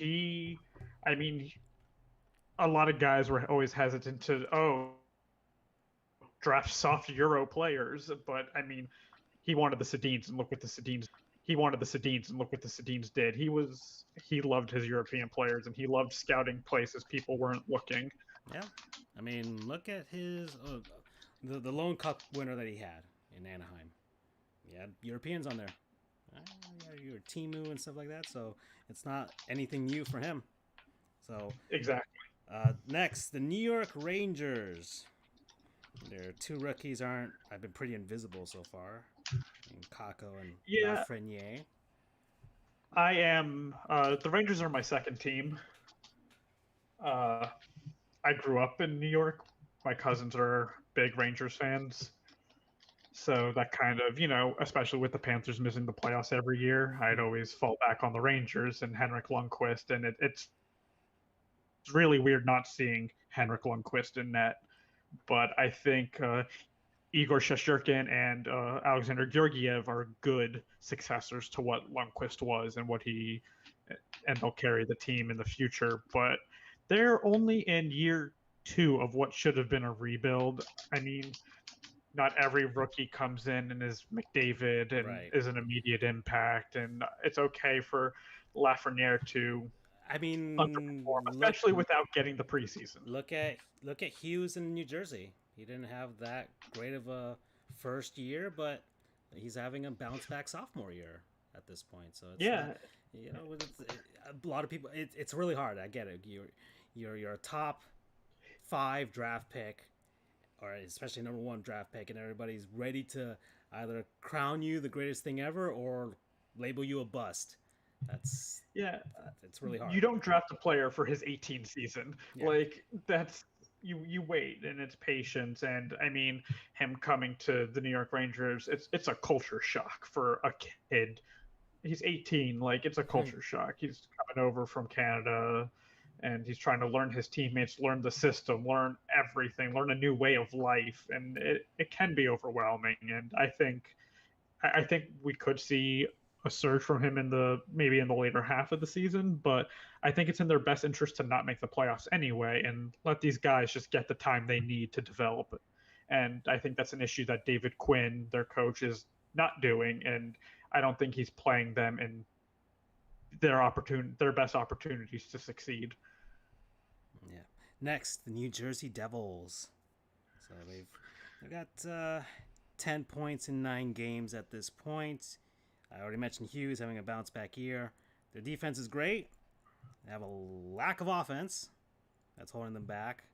They have games in hand at this point, and maybe something can get something going if you can rattle off some wins against like the Sabres or even the Rangers. Get a few upsets here and there, but yeah, and again, this is another team that's been hurt by pausing. Yeah, and I think they're just now coming back. Yeah. They have some offensive pieces. I mean, I told Charles that the overarching theme of the first month of the NHL is the virus. It's creating pauses for everybody. It's really hard to. Well, for some teams, it's not that hard to gauge what they are, but for others, it's like they haven't done or played enough or played consistently enough for you to kind of get a handle on what they really are at this point. Yeah, and they have a lot of pieces I like. I think Mackenzie Blackwood is definitely their future in net. I mean, it hurt them that Corey Crawford decided to retire right before the season. But I mean, with his injury history, I'm happy he decided to pick life after hockey over extending his career more. He's done enough. He's exactly. Yeah. He's done enough. He has nothing left to prove. Just take care of your health. And they have a rookie that I'm really excited about in New Jersey, Igor Sharangovich. I watched him a lot in the KHL. He was playing over in Belarus for Dynamo Minsk. The Panthers have a defensive prospect there, Vladislav Kolyachonok, drafted not this last draft season, but the year before in the second round. And I think he's going to be a great Panther defenseman in the future, and I really like his game. And Sharangovich played with him, and man, this kid has some speed. He has such not Connor McDavid level speed, but he still has that control of the puck at such a high speed, and he's so fun to watch. And I drafted him in fantasy because I knew no one else knew who he was, so I was just like, let me just draft this rookie. So I was just having fun with all the rookies, and he's been a really fun one to watch. I'll have a question for you at the end about, since you basically have a bunch of rookies as your fantasy team, who your Calder favorite will be in the end of all this. So who are getting hockey besos, as I would say. Well, no, just like his rookie of the year. That's the Calder. Okay. Yeah, the trophy award there. All right. I can tell you when we get to the team. Oh, okay. Well, Buffalo Sabres now. Of course, they're in last place. It's Buffalo. Yeah. I don't know why Taylor Hall signed there. It was okay. This is my prediction. It was one of those show me contracts, whatever. Just 1 year, almost like I don't even know Andre Dawson when he had that blank check contract. He was like, just sign me to anything. He gambled. He gambled on the 1 year contract. It might have backfired because he's been noticeably absent to start the season. And if he can't do enough, then I'm sure Buffalo is going to flip him when they get a chance for anything at this point, even if he's awful. What I think they wanted to do. I think they wanted to take Taylor Hall, play him alongside Jack Eichel, and give them that dynamic duo status, and pay him whatever he wants. Just get him in the building, get him to play with Jack Eichel, then prove to Jack Eichel. Prove to Jack Eichel, look, we do care about surrounding you with talent. For 1 year. And then flip them at the deadline for everything you can get and continue this rebuild that they need to continue. Never-ending rebuild for Buffalo. It's been 10 years since they've made the playoffs. I mean, at least we're not the Sabres. And I feel so bad for Jack Eichel. They need to get rid of Rasmus Ristolainen. Dahlin's had some real rough patches in his growth, and he seems to be putting it a little bit back together this year, but another team affected by the pause. It went all the way. They had a breakout so bad it went all the way to their coach, Ralph Kruger, and I was very worried. I think he's 66 years old, but from what I've heard, he's back at practice and he's with the team, and so it all sounds good on that front with him, and that I'm very happy he's good. All right, so yeah, that's the Buffalo Sabres. They're in last place. They got a -4 goal differential, and not looking good on the convince Jack Eichel to stay front right now at this point. All right, next, the last division here, the Honda. Of course, it's sponsored by Honda West Division,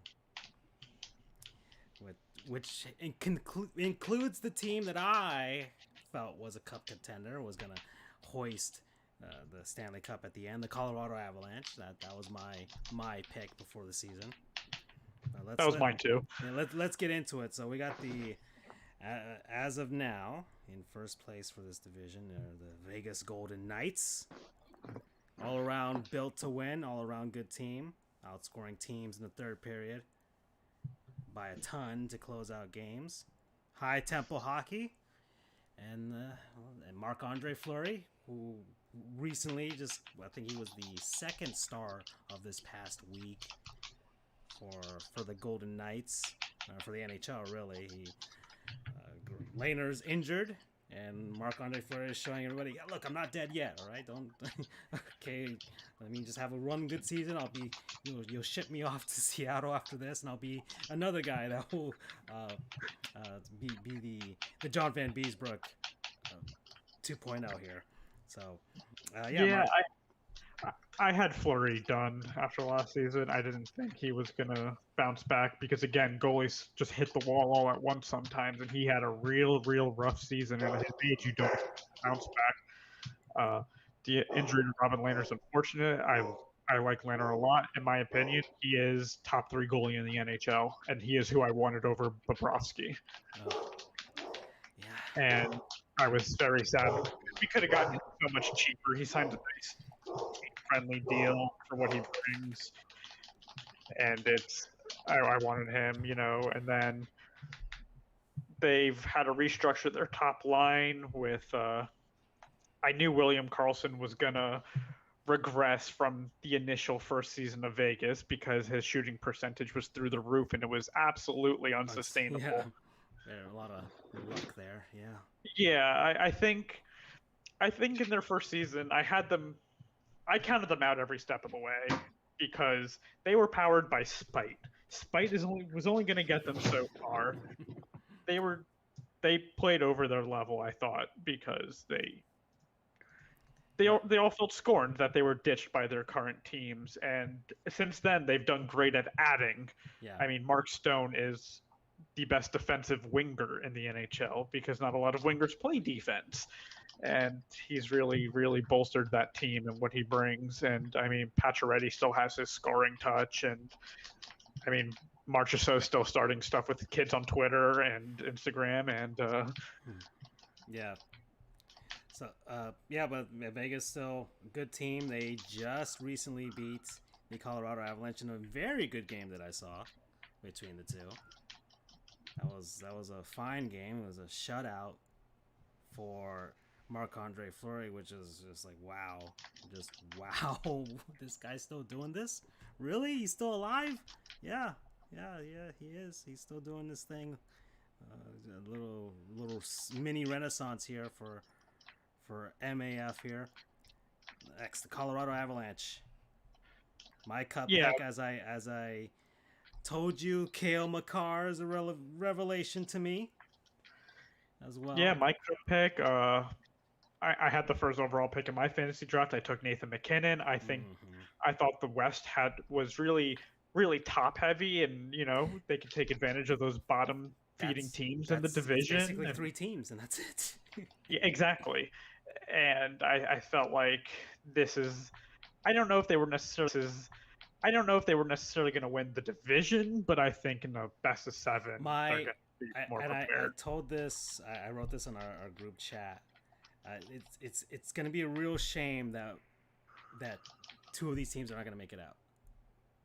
It's going to be a real shame between St. Louis, Vegas, and Colorado. One of them is not going to make it out. and they should be in the Final Four. One of these teams, and it's gonna be a real shame that maybe Colorado loses, and it's like, oh, Colorado, you guys just can't get there, can ya? That's what they lost McKinnon for a little bit to injury. They got hit by the COVID pause. Ransonen's a great passer. Cal McCarr has been a resurgence, and they're going to be dominant for so many years. There are prospects that still haven't even reached the league. Joe Sakic just is good at everything. Oh my God, they're prospects that aren't even in the league yet. Alex Newhook, and there's so many players that they have. And we saw Bowen Byram step in, and it's crazy. They have Sam Girard, who is such a great young defenseman, and he's just overshadowed by all these other players, and it's so crazy. They're going to be a force for years. Next, the St. Louis Blues. Oh boy, high-powered offense. They can't deny that. They're one of the top scoring teams in the league. They're scoring it all without Tarasenko too, which is very impressive. And they lost Alex Pietrangelo in the offseason, who was a very big power play guy for them. Colton Parayko, who I think is another one of the best defensemen in the league. He's having a bit of a down year, and they're still managing to be okay, as long as they can mitigate long enough for him to get back on track. Goaltending, I don't know. Bennington just has these stretches where he's very questionable. Is he the next Cam Ward? He honestly might be. Yeah, there may be. He might just be riding on that cup win for the rest of his career. Who knows? So far, and once again, this is another theme. We haven't been able to gauge everything. Some teams haven't even faced each other so far. Yeah. Or they've only faced each other so little. Like, they've only played, I think, 3 games between them and either Vegas or Colorado. It doesn't say much. Yeah. I was going to say, we'll make an assumption that the next team we'll go over is the Arizona Coyotes. They just finished. They just finished playing each other 7 times. Yeah. Almost half their games. They've played 15 and 16 games, and the Coyotes they played 7 against each other. The Coyotes hung with the Blues there in a few. The Coyotes won the series 4-3 technically. So that's even though maybe internally the Coyotes are falling apart because Katie Strang came out with an athletic article that just shows how utterly disastrous the Coyotes are internally, ever since this new ownership that they have started, which. And they were trying to trade away Oliver Ekman-Larsson in the offseason, everyone was basically for sale, but they've had an emergence of young players like Connor Garland, Clayton Keller. They need Phil Kessel to get his scoring touch back. I'm sure if Andrew was here, he would ask this question. So I have this. I want to see what you think of it. I have this wild idea. Maybe not too wild in the grand scheme of the NHL because it's been something that's been done before.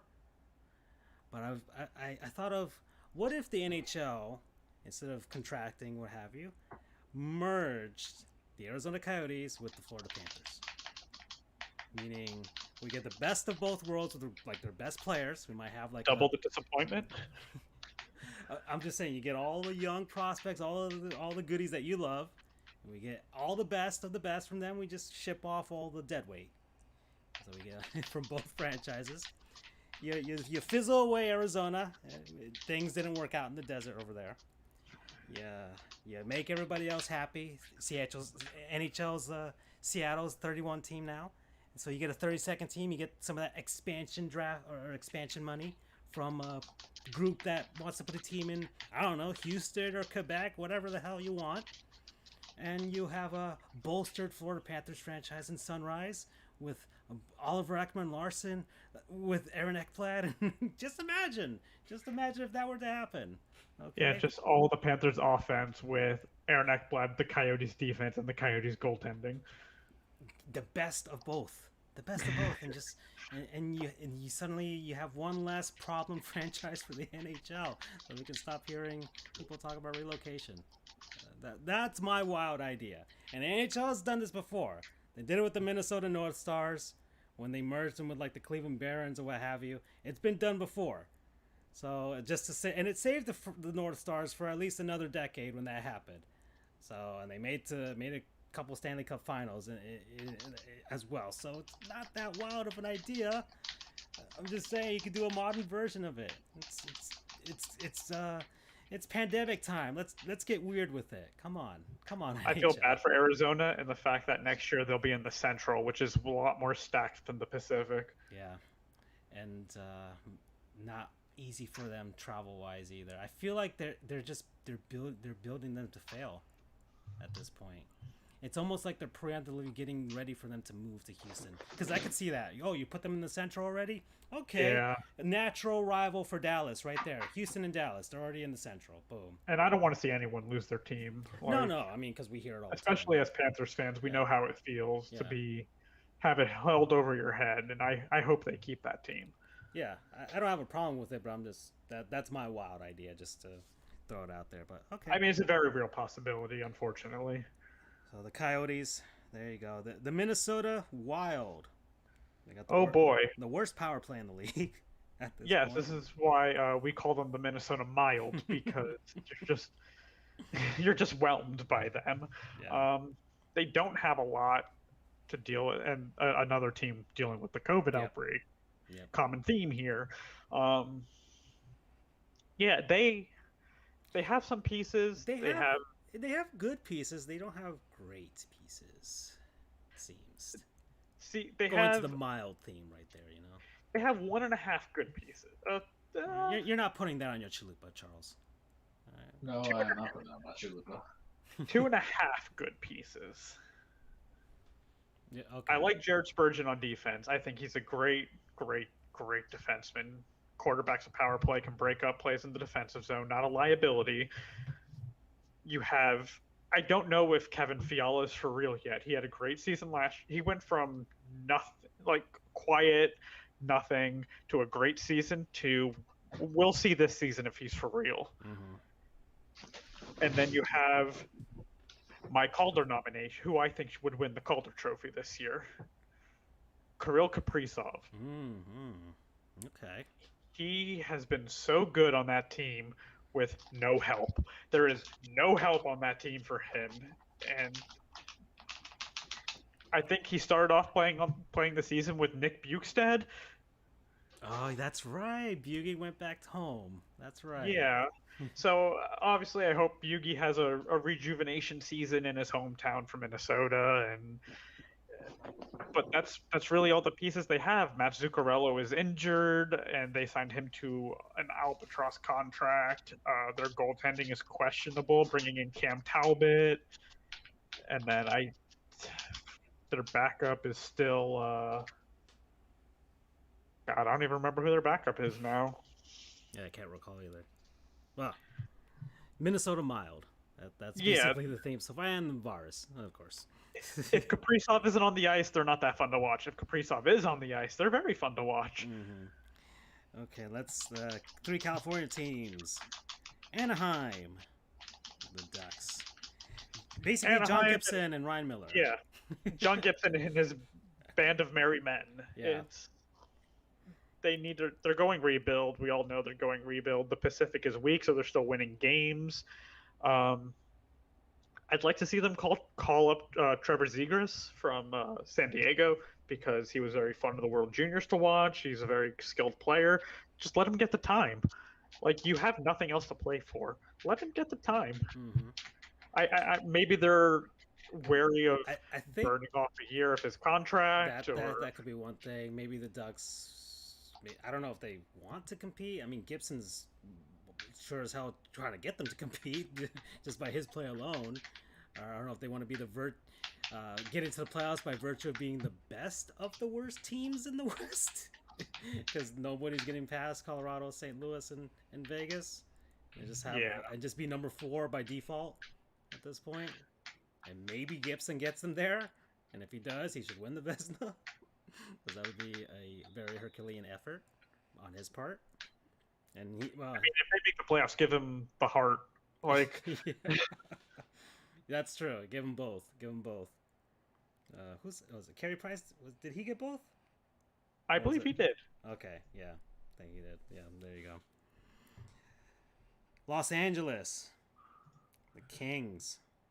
Just tank more, please. Just trade quick if you think you can get something for him. Trade Kopitar if you think you can get something for him. Kopitar's having You're a not good trading. season. I mean, it would be one of those like, this, but it would be very symbolic because it signifies to all of the LA Kings fans, it's over.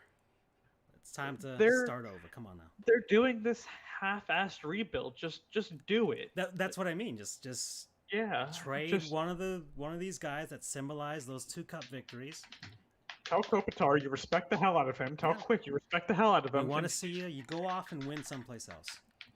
Ask them where they think they have the best chance. Let them give you a list, and give them one last kick at the can. Yeah.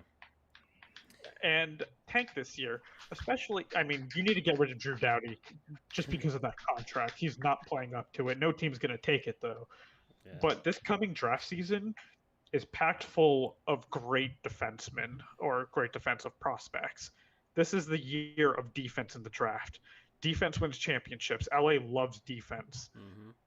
Alec Martinez scoring on Henrik Lundqvist in double overtime to win the cup still haunts my dreams every night. This is the year to tank if you want defense.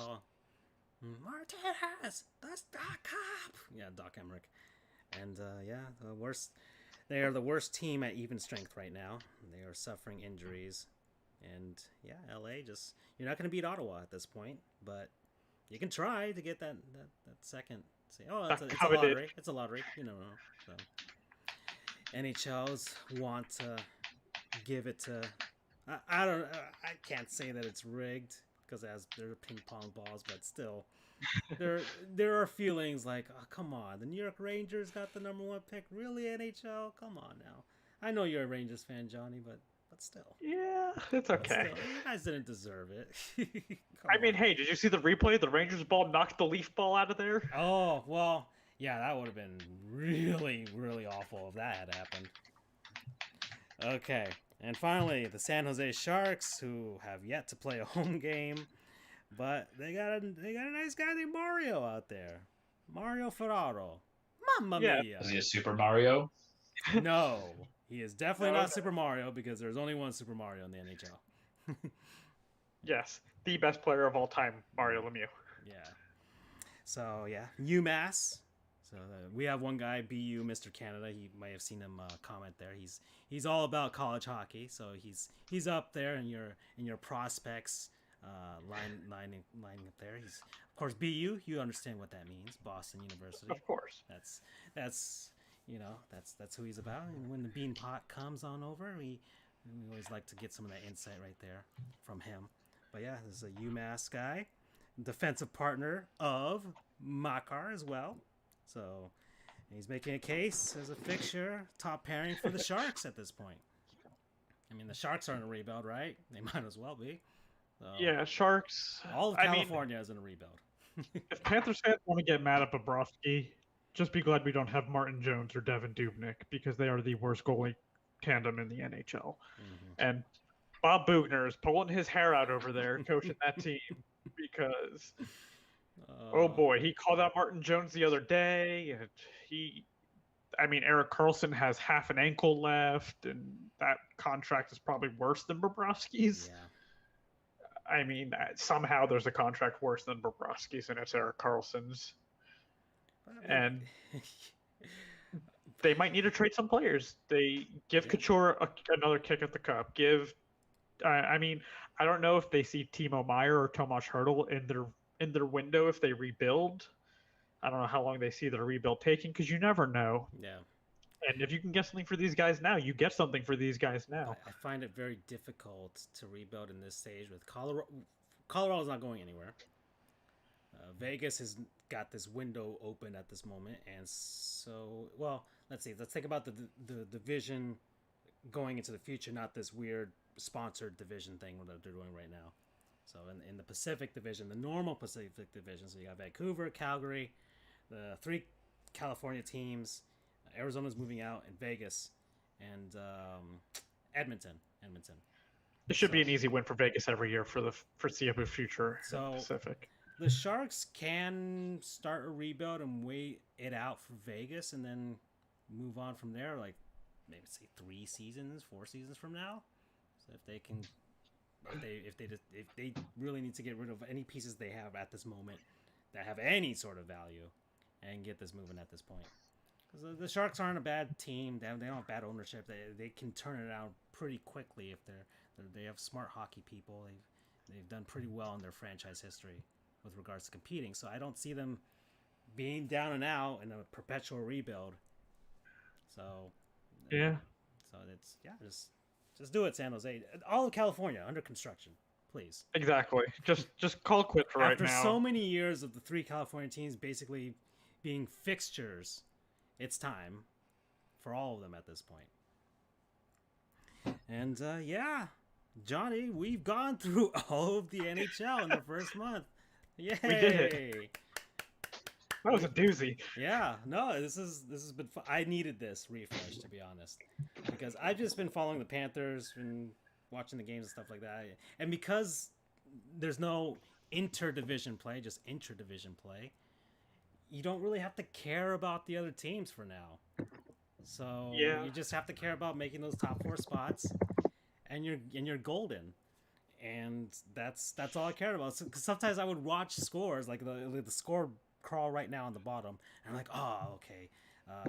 Who's a team that's normally in our division? Boston. I was like, Boston got a point today. It's like, wait, I don't have to care about Boston this year. So yeah, it's definitely weird. Especially, I mean, I'm hockey 24/7. I eat, sleep, and breathe hockey. I'm always looking at hockey stats, analytics, what you name it. If I'm watching a KHL game, I'm always knee deep in hockey, and it's just ingrained in my brain at this point of everything going on. And I'm never not doing something hockey related on my phone at work or always. Well then, all right, Johnny. Well, I'll give you the option. Do you want to stay for our last segment here? It's The Cage with Charles, where Charles takes us on a journey through the world of wrestling over the last week. If you want to, you can stick around. If not, we can say goodbye. Well, it's up to you. It's up to you right here. You know what? This is my refresher course for the WWE after I've not watched it for so long. And okay, then. Charles, press pause on. I'm assuming you're playing Assassin's Creed Odyssey. I'm assuming. I was playing Smash. Oh, okay. That was a surprise. Yeah. Okay, never mind. I can't play story games while we do the show. It would not compute well. I would have to listen to everything like that. So I love me some fresh meat, Johnny. I'm just going to tell you that right now, because when you enter the cage, I don't think you're ready for it. But I'm going to go for it anyway. Welcome, everybody, to your weekly Truplex, The Cage with Charles. Full disclaimer and full disclosure, wrestling is not fake. It is scripted. It's a stage fight. It is a story about men and women being the holy hell out of each other for championships. It's a story about just people not liking each other. They got some bad blood between them, or just they enjoy the hurt. But wrestling is also a little bit of a soap opera, a dance, a little bit of a poetry, emotion, whatever you consider it to be. Wrestling can be a nice, special place. And also, it's a return. I was that ex. I was the ugly duckling syndrome. And now I'm back, because that's how we got Johnny back here. Forget about me. I ain't never forget about you. I got into shape. I got my hair done.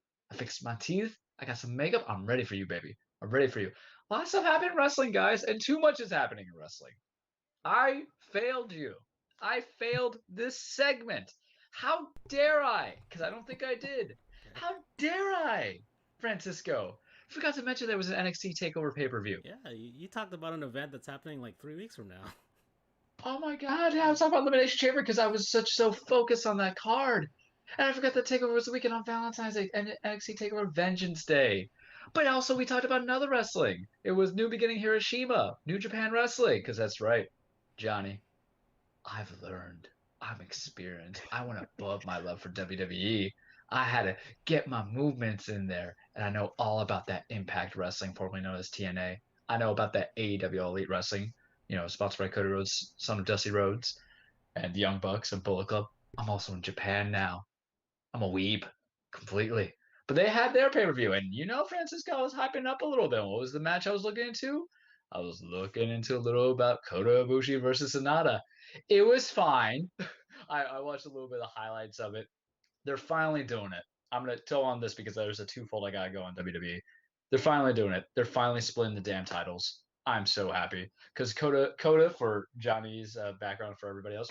Kota was both the IWGP Heavyweight Champion and then the IWGP Intercontinental Champion because he was basically Kota two belts at that point. He's now the wrestling god or becomes of God. I don't know if Kami-sama, I guess is the way I would say it. Ooh, look at that! Been watching too much My Hero Academia, but so at the end of the match, after it had finished with him versus Sonata, this Sonata stablemate of Los Ingobernables de Japan, uh, Tetsuya Naito, who I'm a big fan of, came out and said he was challenging for a title, but he didn't want the heavyweight title. He wanted the Intercontinental title. So how it goes in ranking, Johnny, as you are probably familiar, there's always the main event title, the mid card title, the lower card title. The IC title would probably, I would say, a year ago it was the second title of the industry, but the number open weight has kind of taken over because Naito was originally the one who combined the two belts together. And so his storyline of why he's chasing the Intercontinental title instead of the heavyweight title is because he wants to properly retire it or properly end it because it's an obsession with him. And I think it's stupid. But I'm going to watch it because the match is fine because I rather that you have a new young upstart or somebody who deserves that mid card push, such as my boy Shingo Takagi, who's not really even an upstart these days, but he lost his never open heavyweight championship to Hiroshi Tanahashi. I think it makes sense sometimes you lose in one faction, you go to another one, or even have Sonata challenge that, or Will Ospreay, who's doing nothing with the Empire because he's just feuding with old guys, and Okada's going to be over in AEW. Oh, did Charles just bring it all together? In a second. But so yeah, Kota wins, probably going to lose the belt. I wouldn't even have him lose the belt to Naito. I think what he should do is defend that IC title, get that one victorious win, and then lose it to the next challenger. But what do I know? I'm part of the ball sack with Vince McMahon, not with the people who run over New Japan, unfortunately. But who knows? Maybe they'll hire me. Speaking of Kazuka Okada in New Japan, as you all know, the Forbidden Door has been opened. You have many cross promotional things of everything wrestling that isn't WWE. You have AEW, you have Impact, you have NWA, which is probably a dying breed at this point, aside from Thunder Rosa appearing on Dynamite. However, Kazuka Okada, big name. Which you guys, when I say Kazuka Okada to you guys, your WWE equivalent should be The Rock. Oh, That's how big of a I wouldn't even say it was The Rock because The Rock never really defended the championship as well and as long as Kazuka Okada over in Japan. I don't want to say he's John Cena because John had to be planted as the face, but he's definitely that guy who had that long reign thing. Hell, would I say it's improper to venture Kazuo Okada in the form of talent in New Japan Wrestling? And I'll send you some highlights if I get them. I'll find them on the YouTube. Is he really an HBK Shawn Michaels circa 1996, 1997? I might say so. A pure of talent, storytelling, not athleticism. I think Shawn had his own thing back then. You can't compare ours sometimes. But Okai's a big name. So he's going to be part of the Forbidden Door opening. He's going to appear on AEW. I don't know who I want to feud with, but everybody wants him to go against Kenny. Kenny Omega is the current AEW Dynamite, or not Dynamite, but AEW World Heavyweight Champion. Basically, Kenny got his claim to fame for his feud with Okada back in 2017, where they had a battle 3 times. Okada beat him twice, I believe. No, 1 time. They went to draw, and then Kenny finally broke Okada's long 600-day long reign, I believe. So they might revisit that rivalry. Maybe you give me some new upstarts versus Okada. Maybe do I get Adam Hangman Page versus Okada? Maybe because it's a different Hangman. Even though they probably put horns together in New Japan. But look at this man. He's the Rainmaker. His finisher is like a ripcord clothesline. He also does a spinning tombstone. Very weird, very awesome. That's some swag right there. I'm a big proponent of him. And he wasn't really doing anything in New Japan anyway, so the fact that he can kind of put himself out there, because for so many years the Wrestling Observer was saying, hey, this is like the best wrestler out there. Now you're going to put into the American world because New Japan doesn't really have that much I would say publicity in the United States that it needs, aside from the Roku channel. And if you have Amazon, guess what you're now watching? New Japan. I have Roku, but I'm kind of lazy. And I would just get the New Japan World app for like the $10 a month. But I wish they just made it more user friendly. Digging up some things, AW Dynamite, because we got to go talk about WWE, because I want to be brief, but I also want to be concise and succinct and also satisfying. unlike Vince McMahon. So going into other things about AEW Dynamite, they're doing the women's eliminator tournament for the number one contendership to challenge Hikaru Shida. We're going to see where that takes us. There's a lot of names. I don't know, but what I find interesting is they're doing it on a far side. They have one bracket from Japan, one bracket for the United States. So I think that could be something of interest that allow you to get some new faces in there, because the women's division in AEW Dynamite has not been bueno. Not really a big fan of it because of the lack of exposure. There's still too many multi-man tag matches. And even though I will say that, as is with some men's wrestling, the same thing goes for the women's division. Sometimes people are still too green, too raw. But if you want to make your claim to fame as being a competitor in WWE for being a better form for tag team wrestling, heavyweight wrestling, also you got to do for the women's division. Speaking of New Japan, they're going to be in the Forbidden Door because you have Juice Robinson and Dave Finlay showing up in Impact. Always fun for a thought. AEW, they're still kind of continuing the feuds and bringing together. I've talked to Francisco about this earlier, Johnny, but this is my concerns with it. I think sometimes if you do this big wrestling love fest orgy, you're going to kind of hurt the newer talents that are out there who might not get a chance to shine, because the most valuable thing in wrestling, I think I've said this before in the past when we were doing the 101, but I'm going to do this now. It's not about how many titles you hold, in my opinion. How much screen time are you given on a weekly event? Because if you're not on, and that was the problem Hikaru Shida in AEW, there were some weeks she wasn't on there. So if you're a champion or you're a performer or wrestler, whatever terminology you want to use, and you're not there for a substantial weekly show, segment, whatever, and there might be some good excuses here if you have an injury or, of course, the virus. But if you're not there because there's nothing being written for you, and now you're having these people who are from outside promotions coming in and stealing that spotlight, you're not going to have the chance to shine, because AEW has only been around for about a year now, year and change, and you're still developing and growing your stars for people who want to be supportive. Why? Because if you like the person, what do? You buy their merchandise. You watch them on the TV that you have weekly. You review their stuff that you have on Twitter, and do everything you can. Blog about it. Do all that fun stuff. But if they're not getting that exposure, and it's also other people who are not even in that promotion itself, who are you really benefiting? I would venture, and this is the hypocrisy about the wrestling community, because it's literally like a circle jerk of we hate everybody, but we love the people that we have. It's the same equivalent of them giving poo-poo to people who don't or like the fact that WWE will utilize veterans such as Goldberg to come back, or The Undertaker to come back and steal the spotlight of other people. So I kind of feel it's a little bit about that. But enough about AEW, enough about New Japan. There was a pay-per-view over the weekend, and there's a pay-per-view this weekend. Takeover Vengeance Day. Cute. It was on Valentine's Day. So with a little love, you get a little hate, right? It was damn good, boys. It was so damn good. Like, damn, it was good. Like, you ever went on a diet and it's your cheat day because you went on a diet for a wedding, and then you finally got to take that bite of that juicy burger, Wendy's, or that Crunchwrap Supreme, Taco Bell, other people that we love, please sponsor us. Follow us on Twitter, FJOJR, Dan Frioles, Charles the True, Cats and Stats, Psycho Bacon, is that right? Did I get it? Yes, Psycho. Okay. The Psycho Bacon. Yeah, there we go. I the Psycho Bacon, almost yeah, there. The Psycho Bacon. But boys, it fluttered my heart in such ways. There was about 5 matches on the card.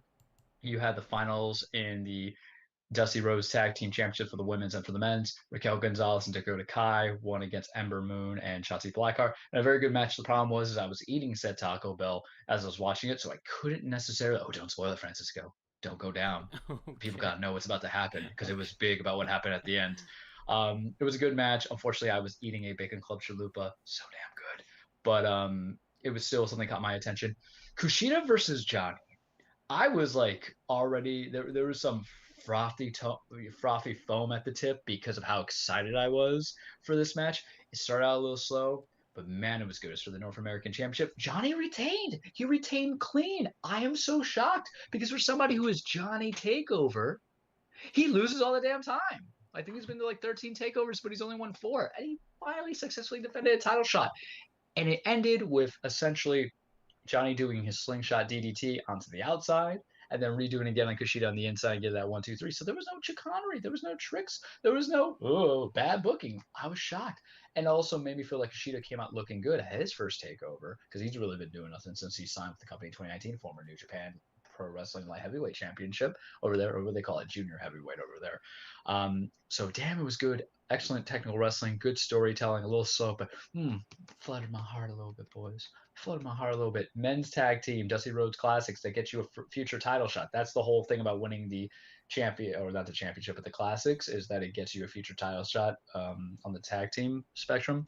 So you had Grizzly Young Veteran, Zach Gibson, James Drake versus MSK, which is I think their new names are Wesley and Nash Carter. They were also known as the Rascals. I don't remember what the OG names were. I didn't watch a lot of them. I've seen some of their stuff.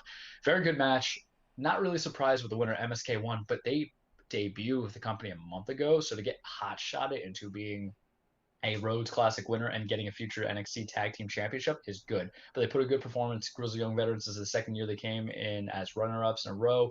Hopefully they get over the hump, but tag team wrestling is just so good. Why? Because you can tell a multitude of stories. Not one person versus another person. You can tell about the hot tags. You can have the guy playing the underdog. You have one partner fake an injury and the other guy has to step it up. And also you have multiple people going at each other. It's just good when it's good, right? I'm about it. Match that didn't, tickle me inside, everything. The women's championship match. Io Shirai went against Toni Storm and Mercedes Martinez. I like all three of them. I think Mercedes Martinez has a look of a champion. Some people don't, because she looks like she could beat your ass. That's the one thing people need to remember about wrestling. I need someone who can convincingly make me think they could beat my ass, right? She does. She scares me, and I think it's fantastic. Funny story about her. She got called up to the main roster and was part of that Retribution group that looks like Bane's cast-offs from The Dark Knight Rises, and she asked to be put back down because, like, look, I've been doing this for 20 years. I'm like 40.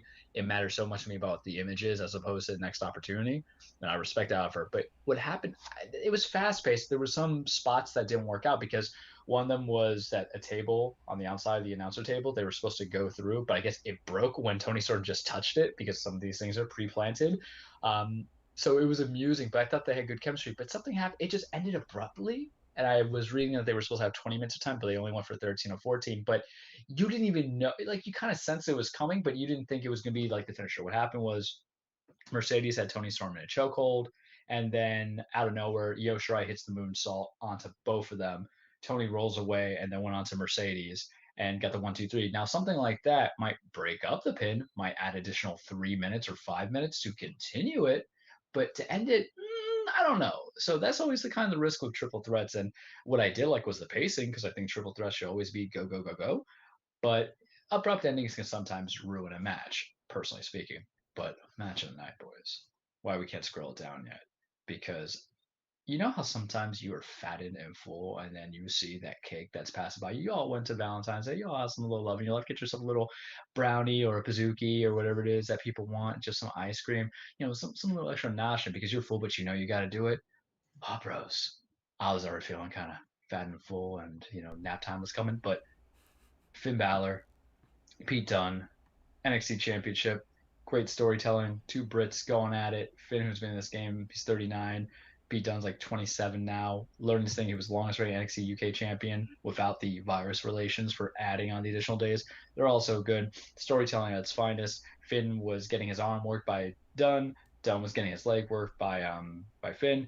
Ends. Finn just basically hits the coup de grace, and then the 1916 1, 2, 3. Loved it. Then what happens? Pete Dunne's lackeys come out. He's got his boys Danny Burch and Orny Logan come in, and then Undisputed Era came out. So there's been brewing rivalries. I can't give you the full recap, but anybody who's been watching knows how I'm getting excited for it because it involves who was trying to help out Finn?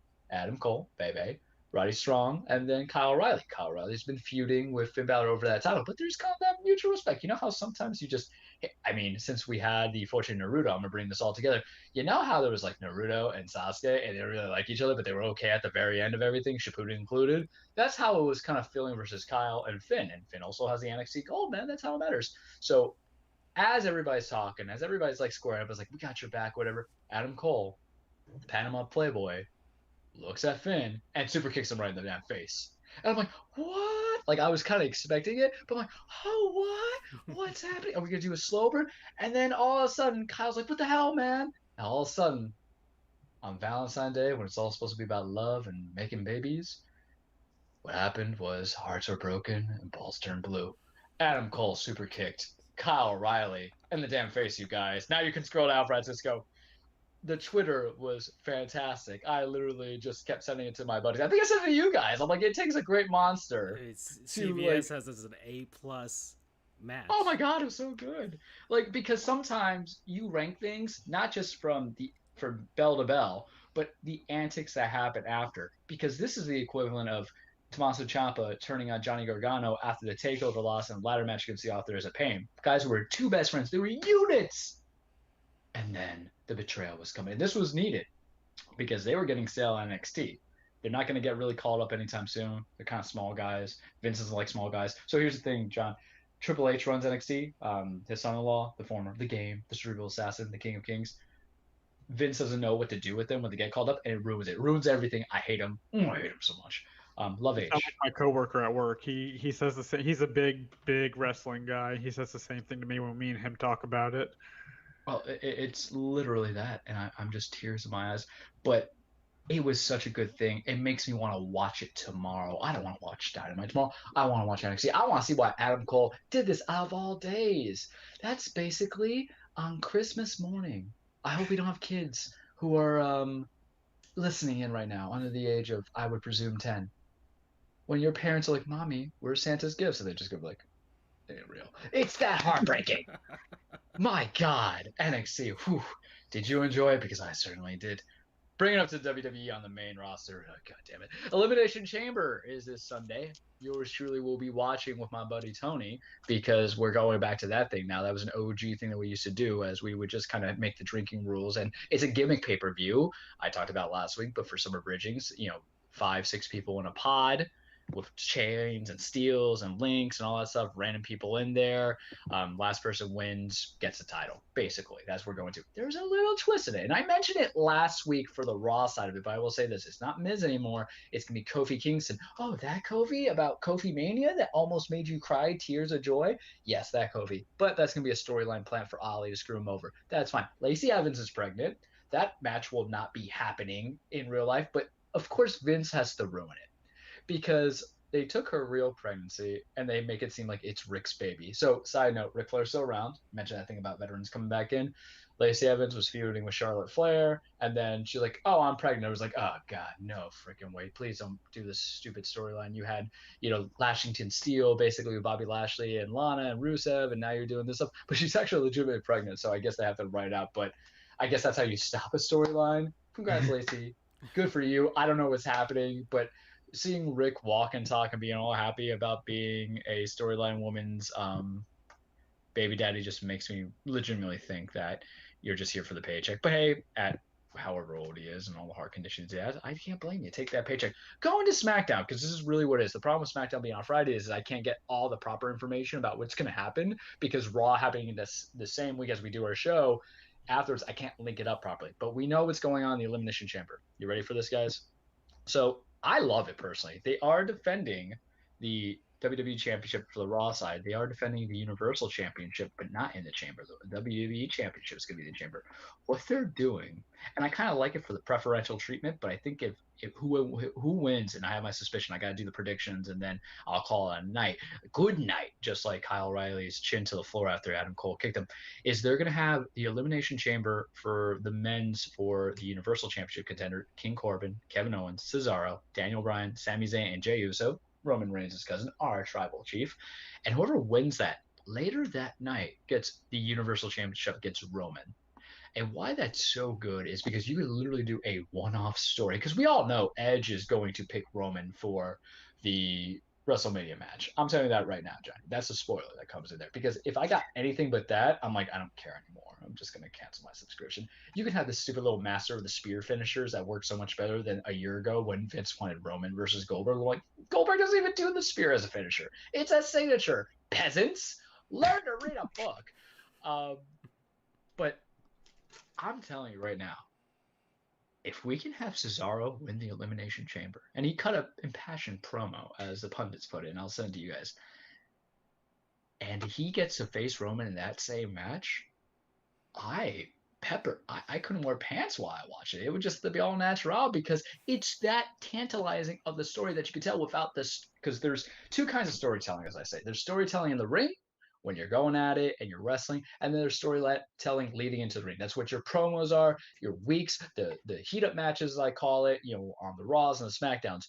Because Cesaro has that hard time being one of the best wrestlers, if not top 5. I really have, one day I'll do a real list of like gifted athletically and physically, one of the strongest guys out there. His hard problem is he can't speak the best English, but it's not foreign. It's just the guy's Sweden. I don't know what it is. He's from Switzerland. But he speaks like 5 languages, so there's gonna be a little bit of impediment. And some people say he's blind, but y'all just haters. And yes, he's a bald white guy. He's 40, man. You don't get to keep the good sometimes after a certain age. Unfortunately, we have the youth, but one day I might have to go bald. Don't question my abilities as an attorney because I'm bald. Don't question his abilities as being a fantastic wrestler just because he has no hair either. But if you did this, I don't need that for you to continue Fastlane, but you could continue at Fastlane and still give me edge at Mania. You don't have to do this obligatory Kofi Mania stuff because these pay-per-views after Rumble and before Mania are meant to be throwaways. They're supposed to be memorable because it's hard being a wrestling fan, you guys, when it's February and March. Why do you think they put this gimmick pay-per-view in there? To keep me invested. The same way it's kind of hard to be a wrestling fan after SummerSlam in August when you have to wait till Survivor Series because September, October is hard. Really, WWE doesn't need a pay-per-view every month, but it's times like this where we need to give people pushes who never have the opportunity, or at least I can't recall the last time Cesaro had a one-on-one championship match for the main prize. This is the time. You gotta do it because anything else is just flaccid work, and I can't deal with that. And that's all I got for you guys there, except for predictions. Aside from that, I do think Cesaro wins it. I do think he goes against Roman later that night and loses, and maybe it continues over to Fastlane. Bobby Lashley, Keith Lee, Matt Riddle, they call him as Riddle now because of the legal issues, United States Championship. I think Bobby retains, but I think it's because he gets Riddle to tap out or lose or whatever, and then Lee and him can continue to Mania. I don't know what's going on with the women's championship. And then when it comes to WWE Championship, I don't care anymore. I don't really care for Drew McIntyre as champion because it's when a guy holds a title for almost a year, loses it once, and then regains a couple weeks later. I hate that logic. When he holds it for almost a year, but the quality of contenders goes down. What do you know about boxing, guys? The best ones that you go against are the ones that make you believe they can beat them. Muhammad Ali, George Foreman. You don't really want to go to Muhammad Ali and Leon Spinks, rest in peace, by the way, who just knocked out the champ at that point. You always want to build that great fight. Drew went downwards, man. Because, yeah, we had Bobby, but then we had him going against Dolph. It didn't really build into anything, and they brought him to against Roman in the Survivor Series match, didn't matter. But then who did he have just to wrestle in the Rumble? Goldberg? Ugh. And now you're going to give me an Elimination Chamber, and I don't know what his direction is. Maybe it's a Miz cash-in. I'm not even calling it a Miz cash-in yet. I'm going to call it after Mania. But I'm expecting Drew to retain, and they'll give us a throwaway feud between him and Sheamus at Fastlane. But it's going to be very hard to convince me that Sheamus and him are going to be suitable for a Mania match because even though they're saying that they're friends for 20 years, it's not the same effect. I'm going to drop some knowledge here because I felt like Johnny was putting me to it was beautiful how knowledgeable you were in hockey because that's how I feel about wrestling. With the knowledge. Sheamus, and I'm going to keep at this, Sheamus and Drew, friends who are now enemies for title, is not the equivalent of Marty Jannetty and Shawn Michaels when Shawn made the betrayal. For one very simple reason, in this recent run, they've only been teamed up as bros now, but it's not like they had a legacy of being the Rockers, trying to get titles, going throughout years together, and then when it came, boy, it hit you in the mouth. This is just a okay kind of story that might have been better suited in December leading into January than February going to Mania season. And that's all I got for you this week. Okay. That was impressive. That's the journey. We get that every week, Johnny. Get that every week. Okay. One last thing, guys, before I just our good old buddy Brendan Rourke, Indiana Pacers writer, had a tweet We love Brendan. that put out here. Top 3 best sports sounds. Do we agree with him? Number 1, hockey puck ping off the iron. Number 2, college baseball bat hitting a baseball. And number 3, a perfect pro golf swing off the tee. Pro golf swing is definitely 1 or 2 for me. There's something about that crisp slice that I like. But what about the first tennis like serve? Oh, like that. That sound. Yeah, I like that. That's a good one. I also like the crack of a wooden bat off a baseball, especially when you really hit it. Yeah, when you realize somebody really gets it. Yeah, that one's pretty good. The college baseball swing is pretty good too. I don't know who's shooting the puck. Are the Panthers shooting the puck? Is it going posting in? Where's it going? Because if it's your team and you hear that ping, it's bad news. It's like, oh, come on, just like 2 inches more and it goes in. Yeah. But if it's if you're up, I don't know, maybe 6-4 against the Lightning and it looks like you can't hang on, and you hear that ping, it's like, oh, thank God. Yeah. Yeah, it depends. It depends. These are good ones. I would trade that out for skates on a freshly Zamboni sheet of ice. I don't know if you've listened to the NHL app or a Panthers game on using the NHL app, because you get to hear all the radio calls for free on there, which is pretty cool. But usually afterwards, when I'm driving, I'll listen to the radio. Usually afterwards, after they've done all the post-game stuff and you don't hear anything, they usually have like a looping sound of just the sound of skates. So basically the sound of like a practice. You just hear like it's beautiful in a way. It's beautiful. It's like what was that, ASMR? It's one of those things. It's almost like that. It's like, oh man, you could just go to sleep. Therapeutic. Yeah. Just go to sleep to that. But yeah, okay. Well, guys, we are way past our normal 2-hour mark, but we went through an entire league of hockey. My friend has fallen asleep to that before. Yeah, it's soothing. It's very soothing. It's very soothing, BU. She got super confused. She got super confused when she woke up as to why she kept hearing pucks off the post. Yeah, it's very soothing, but Johnny, thank you thank you for having me. For accompanying me through our journey throughout the entire NHL landscape. That was a blast. For those of you listening, please check out his podcast, Cats and Stats, where he, his girlfriend, and one of his buds get to talk about Panthers hockey, Panthers prospects, and I guess the NHL at large. So you can follow him there, Cats and Stats, or Cats Prospects is your Cats Prospects handle. The prospects page, or yeah. At the Psycho Bacon. There you go. We love bacon around here. Don't worry. All right, and I guess we'll see you guys next time for episode number 94. Follow us on everything. Charles has always said that, and you can find us anywhere. We're literally everywhere. If you can't find us, we will find you. Have a good night. Ciao. Take care.